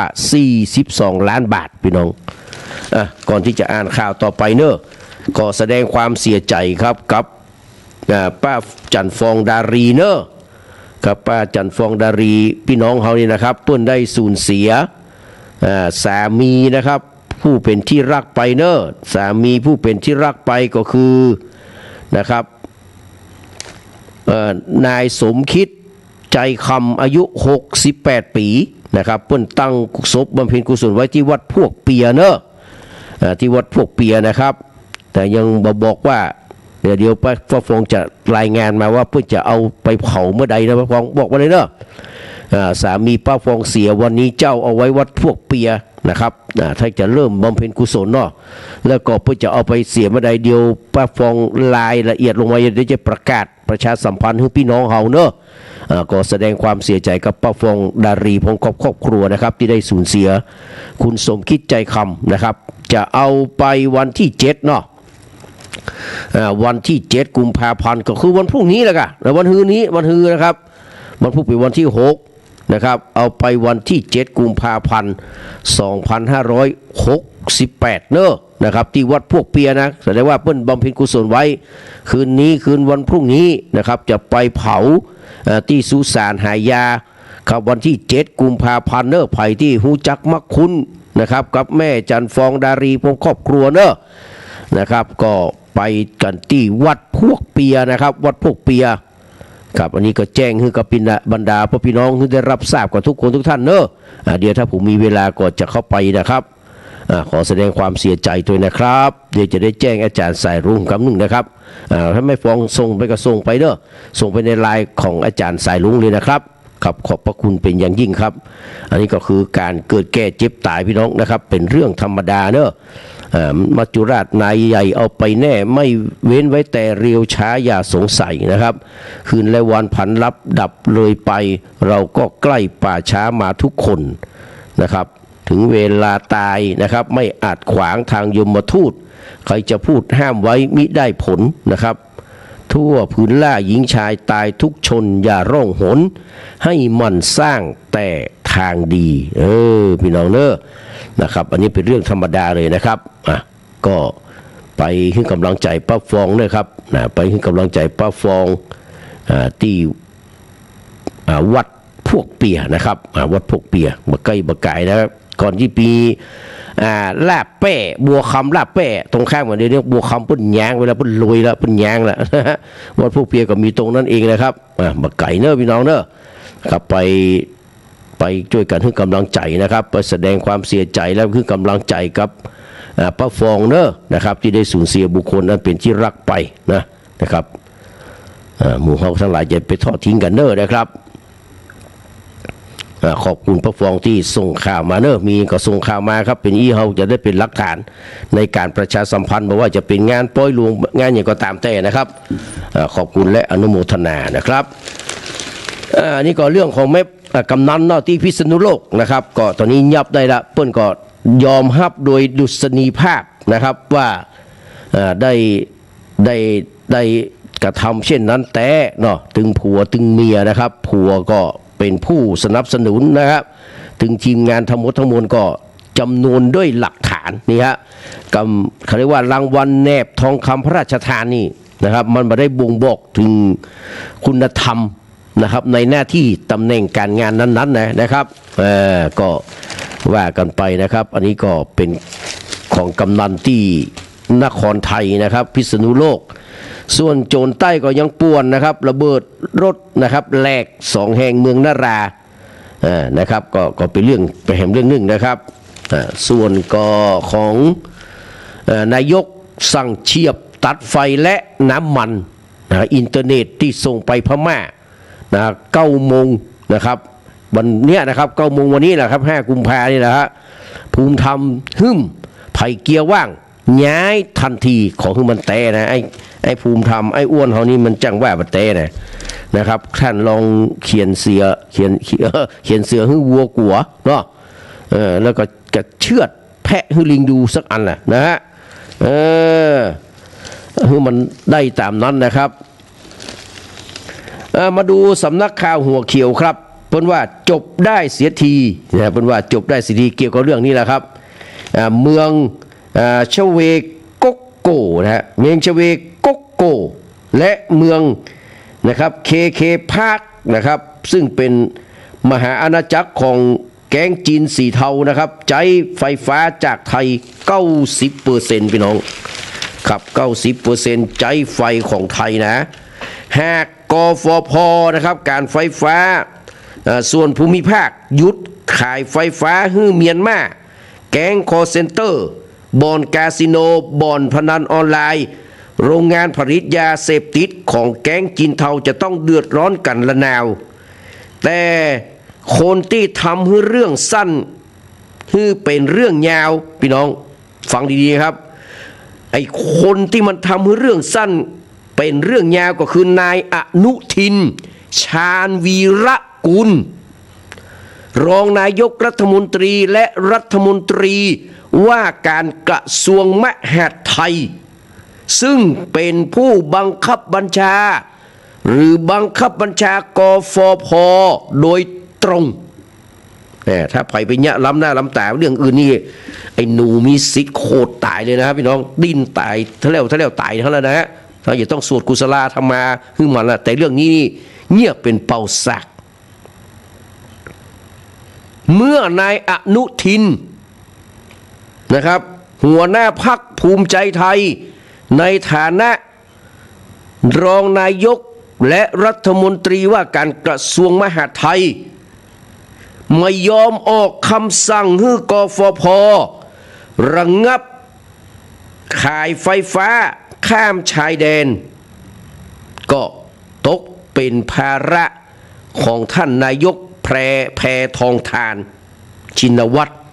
เพิ่งก็เลยตัดสินใจออกคำสั่งเสียเองคือมันสิ้นเรื่องสิ้นราวเซาะแหกระโปรงมาใส่เฮ้ยไอ้หนูไผ่เป็นลูกน้องกระโปงโลกของไอ้หนูกับเซาะแหนะครับสิ้นจะเอาตั้งแต่หัวลงมาจนถึงตีนก็ให้ถึงว่าอย่างนี้นะครับอายแตนนะครับไปเซาะอย่างที่ทางด้านของเบงเป็นส่งฮือกับสุมาอี้นะ ส่งฮือสุมาอี้นะคุณจะไม่ทำเฉยเหมือนสุมาอี้ไปแล้วเพราะคุณไม่ได้ลวกเหมือนสุมาอี้คุณมันโลภมากสุมาอี้เพิ่นยังเพิ่นลวกกะเพียงแต่ว่าไล่บัตันของเบงไปได้เมื่อนายกแพทองธารออกลงมันทำให้หมดสิ้นเรื่องสิ้นราว นอกจากสั่งให้กฟผ.หยุดขายไฟฟ้าให้เมียนมาทันทีนายกแพทองธารยังห้ามส่งน้ำมัน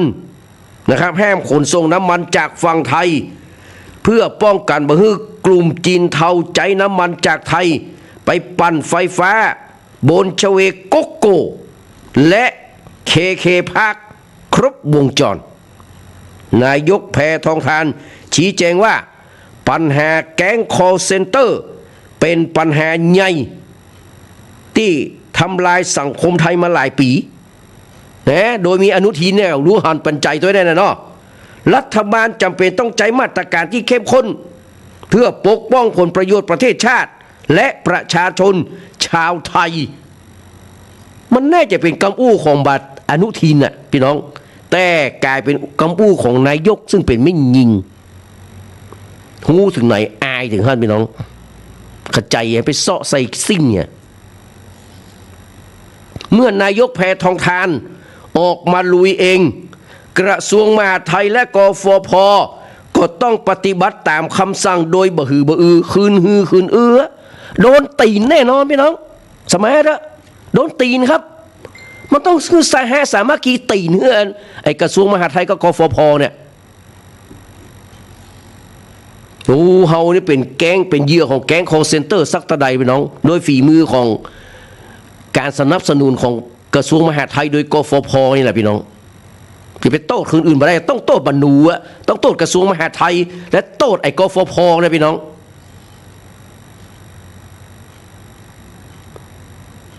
ขนาดแม่ลูกจันหรือว่าคุณชูธงเนี่ยเปิ้นพอว่า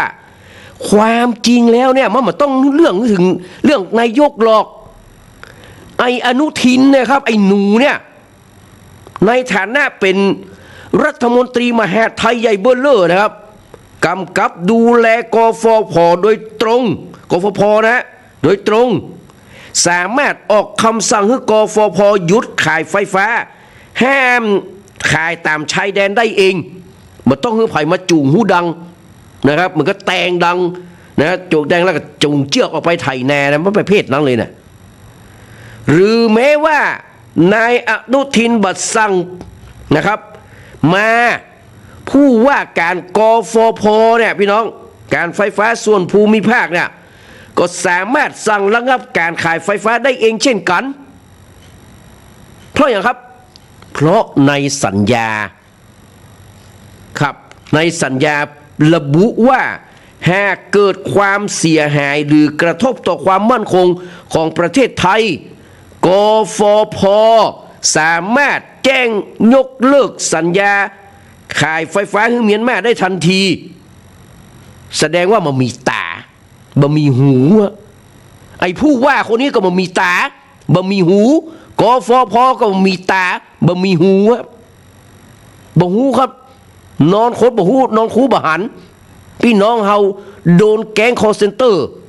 กู้วันกู้นาทีด้วยซ้ำไปโทรตลอด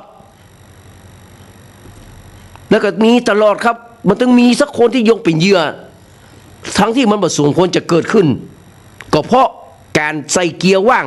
ของกระทรวงมหาดไทยและกฟผ.นี่แหละพี่น้องดังนั้นพี่น้องนะครับเมื่อบริษัทผู้รับซื้อไฟฟ้าจากไทย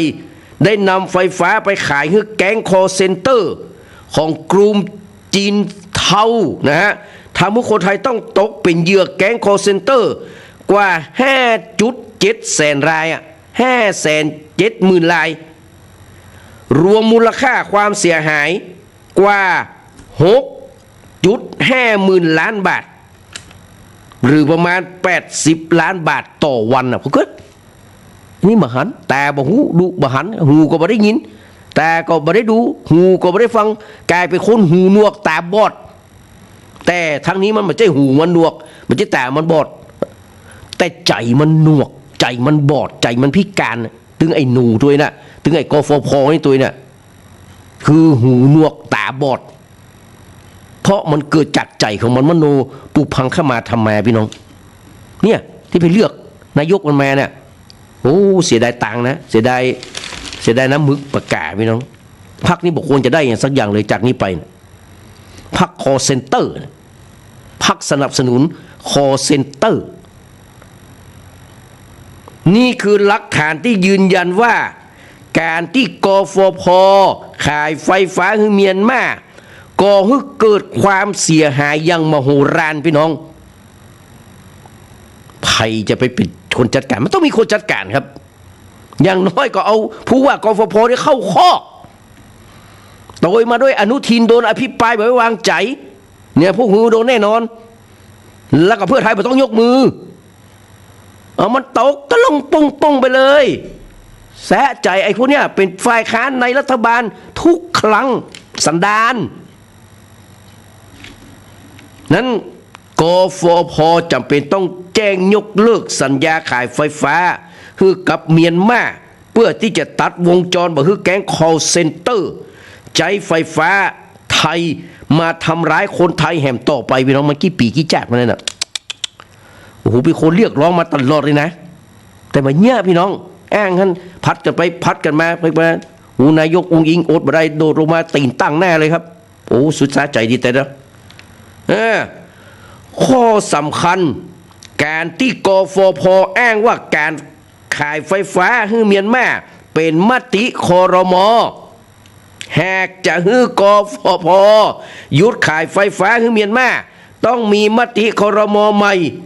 ยกเลิกมติครม.เก่าแม่ลูกจันย้ำว่าความจริงคือมติครม. 2 เมษายน 2567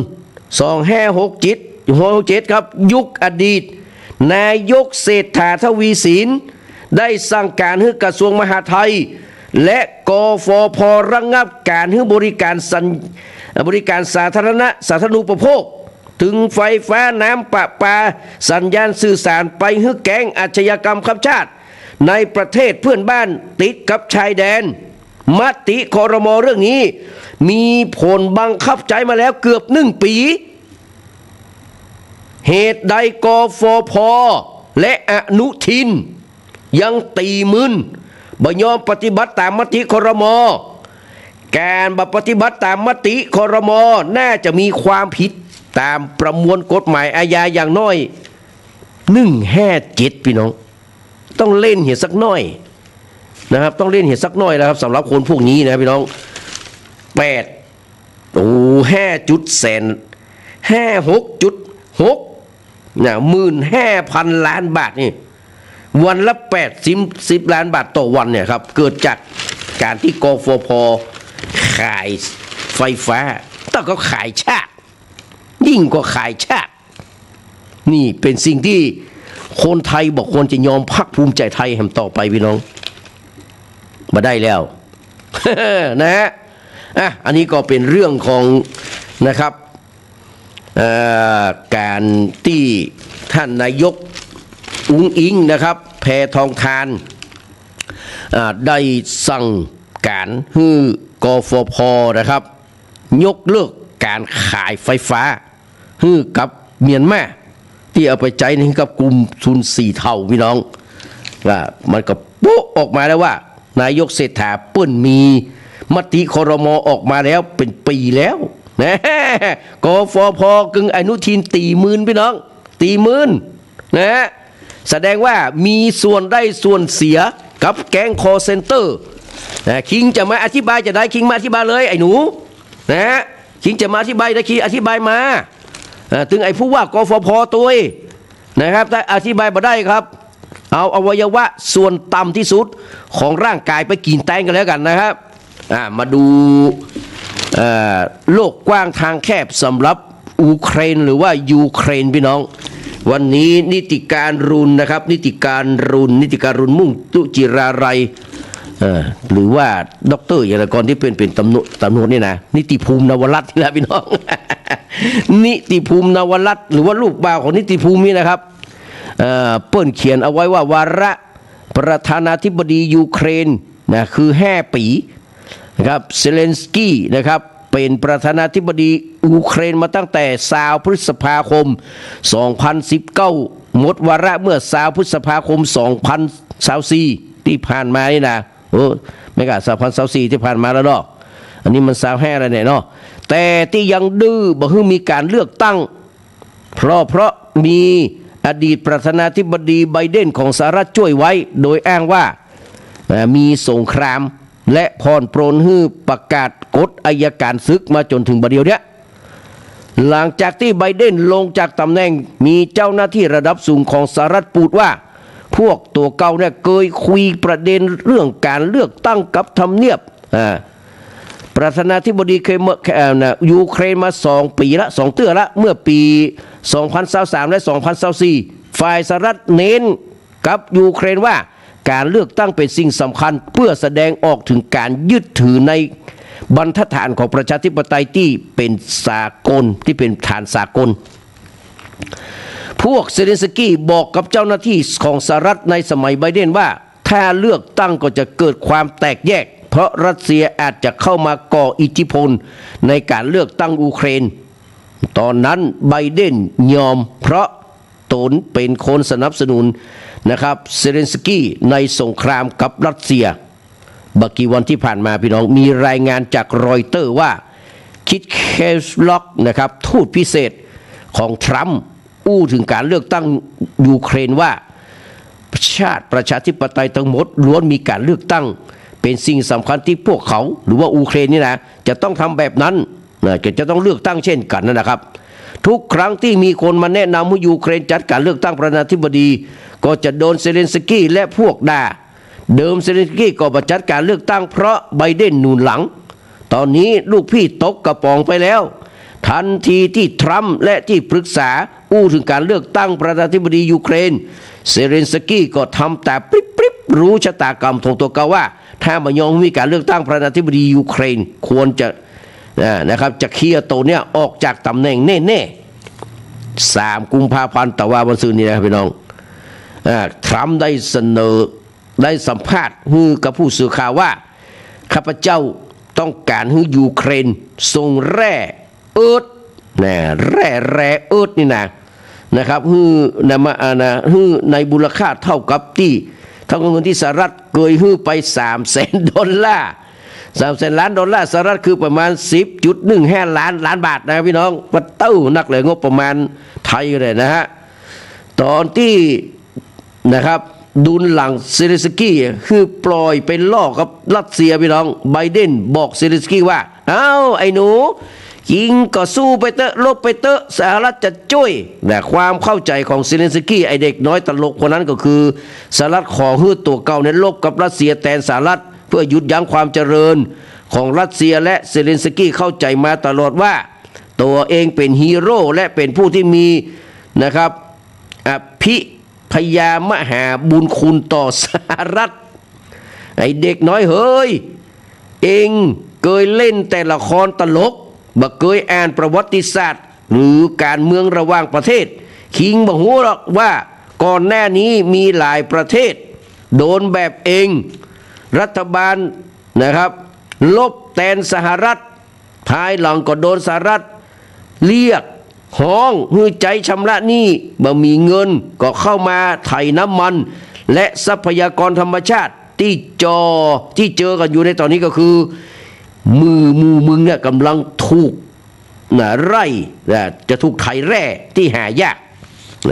ร่เอิร์ธเนี่ยพี่น้องแร่เอิร์ธสำนักงานตรวจธรณีวิทยาแห่งสหรัฐแอบเข้าไปสำรวจทรัพยากรธรรมชาติในยูเครนไว้จนทะลุปรุโปร่งขณะนี้ส่งรายงานให้ทรัมป์ดูว่า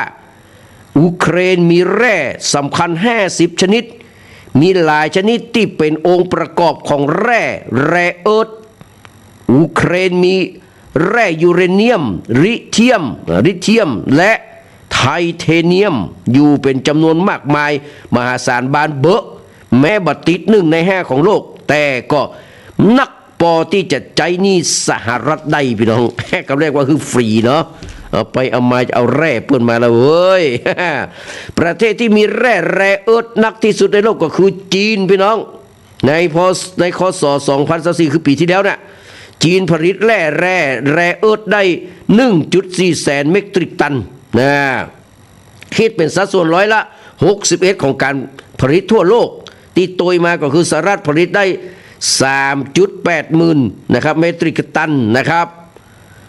และออสเตรเลียนะครับออสเตรเลียนะได้ 20,000 เมตริกตันในโลกนี้มีหลายภูมิภาคที่มีความขัดแย้งซัดกันเละตุ้มเป๊ะนักกว่าอูเครนกับรัสเซียแต่ว่าสหรัฐบ่เคยเข้าไปยุ่ง เพราะไอ้ที่ขัดแย้งกันนี้มันเป็นประเทศที่บ่มีทรัพยากรนะบ่มีอย่างฮื้อไปไถบ่มีถึงน้ำมันก๊าซธรรมชาติทองคำหรือแม้แต่แร่อึดทันทีที่โดนสหรัฐบอกว่ายูเครนจะต้องชดใช้เงินสนับสนุนของสหรัฐเป็นแร่อึด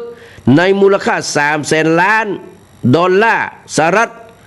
หลอดเลือดของเซเลนสกี้ก็ขยายจนหน้าแดงจัดต่อมเหงื่อทำงานหนักจนมีเหงื่อนะครับจุ่มถึงรักแร้ถึง2 ด้านนี่นะม่านตาขยายเสียงสั่นระบบประสาทลดการผลิตน้ำลายจนปากแห้งหัวใจเต้นโวยสัตว์เลื้อยคลานออกมาจากปากเซเลนสกี้หลายตัวทุกตัวนะครับด่าสหรัฐด่าไบเดนด่าทรัมป์บางตัวลามปามไปถึงด่าจอร์จวอชิงตันถึงแน่หลุมฝังศพปะทะบะเว้นไม่แต่คนตายนะนี่คือสิ่งที่นะครับยูเครนจะโดนเป็นลำดับต่อไปนะฮะใหม่ๆเนี่ยนะลงตัวก็ว่าเป็นผู้ที่มีอุปการะคุณต่อสหรัฐครับสุดท้ายแล้วเป็นจะไดครับเปิ่นมาทวงเงินคืนเนี่ยไม่มีเงินเอาแร่มานะมาฟังเพลงที่ปีอย่างก็ปีพิสมัยขอมาเนี่ยปีวอกหลอกพี่แล้วก็คุณนายโรงแรมแล้วก็ชุมทางเขาชมทองนะฮะของระพินภูไทยเนอะส่วนท่านอื่นๆที่ขอมาเดี๋ยวได้ฟังตามลำดับนะครับแม่พองศรีวรุณก็จะเตรียมมาเพราะเขาจะคือกำลังใจเปิ้ลนะแล้วก็รักแรงเดือน5ของไอ้แมนเนาะได้ฟังแน่นอนสายยันตัวสอนคีรีตัวเอามาตัวกัน2 เวอร์ชั่นเลยนะครับเอ้ามาฟังเพลงของระพินภูไทยก่อนนะครับขอบคุณพี่พิสมัยที่เป็นสะพานบุญเนอะนะครับจะได้ไปช่วยงานนี่เนาะที่วัดอย่างวัดดอนตันนะครับเมตตาปรมีธรรมของท่านพระครูอาทรกิจจานุรักษ์นะครับท่านเคยเป็นรองเจ้าอาวาสหรือรักษาการเนาะนะครับแล้วก็ครูบาครูยาพูนทรัพย์เพิ่มอย่างประเด็นป้าจัดเบอร์เลยครับพระนานสมบูรณ์เนาะภูมิคณายกนะครับก็จะไปประมาณสักบ่าย 3เพิ่งจะตัดกันบ่าย 3ไปนะครับที่นี่แล้วก็จะได้ปิกไปที่วัดเจดีย์เลี่ยมบ้านเจดีย์เลี่ยมงานของสังฆะนะครับวันนั้นเพิ่งเผาศพไปแล้ววันนี้มีสังฆะก็จะได้ไป2 ตีด้วยกันนะครับแล้วก็วันที่7นะครับก็ปล่อยหลวงวัดต้นพึ่งเริ่มตั้งแต่วันที่1มาแล้วนะครับของท่านพระอาจารย์ที่การสายฝนกัลยาณธรรมโมเจ้าอาวาสวัดต้นพึ่งนะกับวันที่7นี่พระนิมนต์วัด7 ลินไปตุยนะครับแล้วก็เชิญผมไปเป็นผู้จารย์ตัวนะครับที่จริงไปจะไปตั้งแต่วันที่1ถึงวันที่9เราไม่ได้นะ หลายที่หลายตังแล้วก็งานออกเมนนะครับพระราชทานเพลิงศพหลวงพ่อพระครูผาสุขสุภการวันที่ตั้งแต่เริ่มแต่วันที่19นะครับ19 กุมภาไปถึง2323นี่เป็นวันโปร่งนะเป็นวันที่เพิ่นจะได้ชาปนกิจหรือว่าพระราชทานเพลิงผมไม่แน่ใจว่าเพิ่นมีตามนั้นก่อนนะครับก็ดูรายละเอียดถึงกรรมนะครับแล้วก็วันที่23 กุมภาเช่นเดียวกันครับมันมีหลายที่นะครับที่ไหนมันมีหลายที่เนาะนะครับทางวัดสันขยอมก็มีทางหลายที่หลายตังนะครับทางวัดป่าเป้าในก็มีงาน100 วันนะก็จะไปตามนั้นแล้วก็เดือนจอนเจ้าก็วันที่22ก็มีของขวัญที่ดอนแก้วด้วยนะ โอ้หัวจะบะหัวจะแตกเลยนะจากนั้นวันที่11ก็จะพูดนะครับไปลำปางนะไปลำปางไปบวงสรวงนะครับที่ลำปางแล้วก็จะลวดไปที่โอมก๋อยนะไปเขาเรียกว่าส่งน้ำพระธาตุที่โอมก๋อย15 เป่งนี่นะเดือน5 เป่ง15 เป่ง15 ค่ำเป่งปุดตัวนะครับก็กำหนดเอาไว้ตามนี้นะครับส่วนแสดงว่างานอื่นๆเนาะส่วนที่วัดอย่างนี้ก็เป็นเจ้าภาพได้อยู่ตลอดนะครับมาร่วมกันที่วัดศรีดอนตองนะครับของ พ่อทองแม่ลำจวนนี่นะของอาจารย์สายลุงนี่นะครับก็ทางองค์กรสาธารณประโยชน์เขาก็ร่วมทำบุญไปตุยนะครับใครจะร่วมทำบุญตุยก็ขออนุโมทนาสาธุการเด้อนะครับอันนี้คือกำหนดการมีแห่งหลายที่หลายตั้งนะครับวัดปากคอยใต้นะครับวัดปากคอยใต้มันจะมีวันที่13-14นะครับ13-14กุมภาพันธ์ส่วนวัดจังกำนะครับการถุงกุมกำพิรมตาบอตานี่จะมีวันที่14 15 16นะครับกอยหลวงนะกอยหลวงโฮงใหญ่นะครับท่านสมชายคุณเยาวภาวงศ์สวัสดิ์จะมาเป็นประธานในพิธีนะครับแล้วก็เพิ่นกับโดนน้อยใจว่าท่านนายกทักษิณยังไปสักที่ไปที่อื่นไปนะที่สระปีบอกไปนะก็เลยสจเลการเนี่ยพูดว่าแต่ไปถามตัวเองนะฮะ แล้วก็มีแห่งหลายที่นะครับบ้านใหม่บ้านกลางก็27-28นะครับกุมภานะวันที่1มีนาเลยเนาะแล้วก็วันที่1มีนาก็ปล่อยหลวงของวัดเจดีย์แม่ครัวนะครับเจดีย์แม่ครัวมันพี่แอมคนนี้ใกล้ๆบ้านพี่แอมเป็นพี่อุไรนะครับก็ไปไผ่บ้านไผ่ใกล้เนี่ยก็ไปตามนั้นเนอะวัดปากเมืองเขามีนะที่สระปีนะเพื่อก็มีงานนะครับแล้วก็มีวัดปากงิ้ววัดโอ้โหน้ำทงมีนักนะครับช่วงเนี้ยมิงตึงปล่อยล้อปล่อยหลวงปล่อยล้อก็ที่วัดท่าเกวียนเนาะวัดท่าเกวียนนะครับเพื่อนเอานอนลงไม้ตะวาละก็จะพระราชทานในวันที่8เนี่ยนะครับก็บ้านลุงคำเนี่ยลุงคำเข้าผ่าตัดอย่างนะ ตัดตอมลูกแม็กนะบอกว่าจะใจเวลากี่วันยังมาตอบมาเที่ยแล้วก็ที่วัดพวกเปียเนอะก็ไผ่หูจักมาคุณกับแม่จันฟองดารีนะเปิ้นตั้งกุศลศพแฟนของเปิ้นนี่นะครับที่วัดพวกเปียเนอะก็คงจะเริ่มเวลาตั้งแต่ทุ่มครึ่งเป็นต้นไปนะครับจนถึงพุ่นนะครับวันที่6วันที่7เปิ้นจะประชุมเพลิงนะครับอันนี้ก็ขอแสดงความเสียใจด้วยนะครับมาฟังเพลงปีวอกหลอกพี่แล้วก็คุณนายโรงแรมนะครับแล้วก็ชุมทางเขาชุมทองนะครับมอบแด่พี่น้องตังดอนตันนะปีพิสมัยผมว่าลุงหนุ่ยฟังอยู่ก่อนนะพี่กรพี่พรพี่โอ้อาลี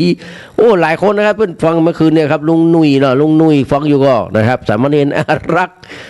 ท่านอาจารย์สมัครนะครับผมก็มีส่วนร่วมไปเตื้อนะครับในการดำเนินการแม่ครูยาพวกก็ฟังนะครับแม่จันเป็ง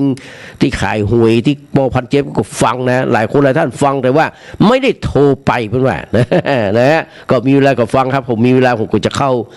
รายการตุยนะครับมาฟังเพลงนะครับ3เพลงนะครับ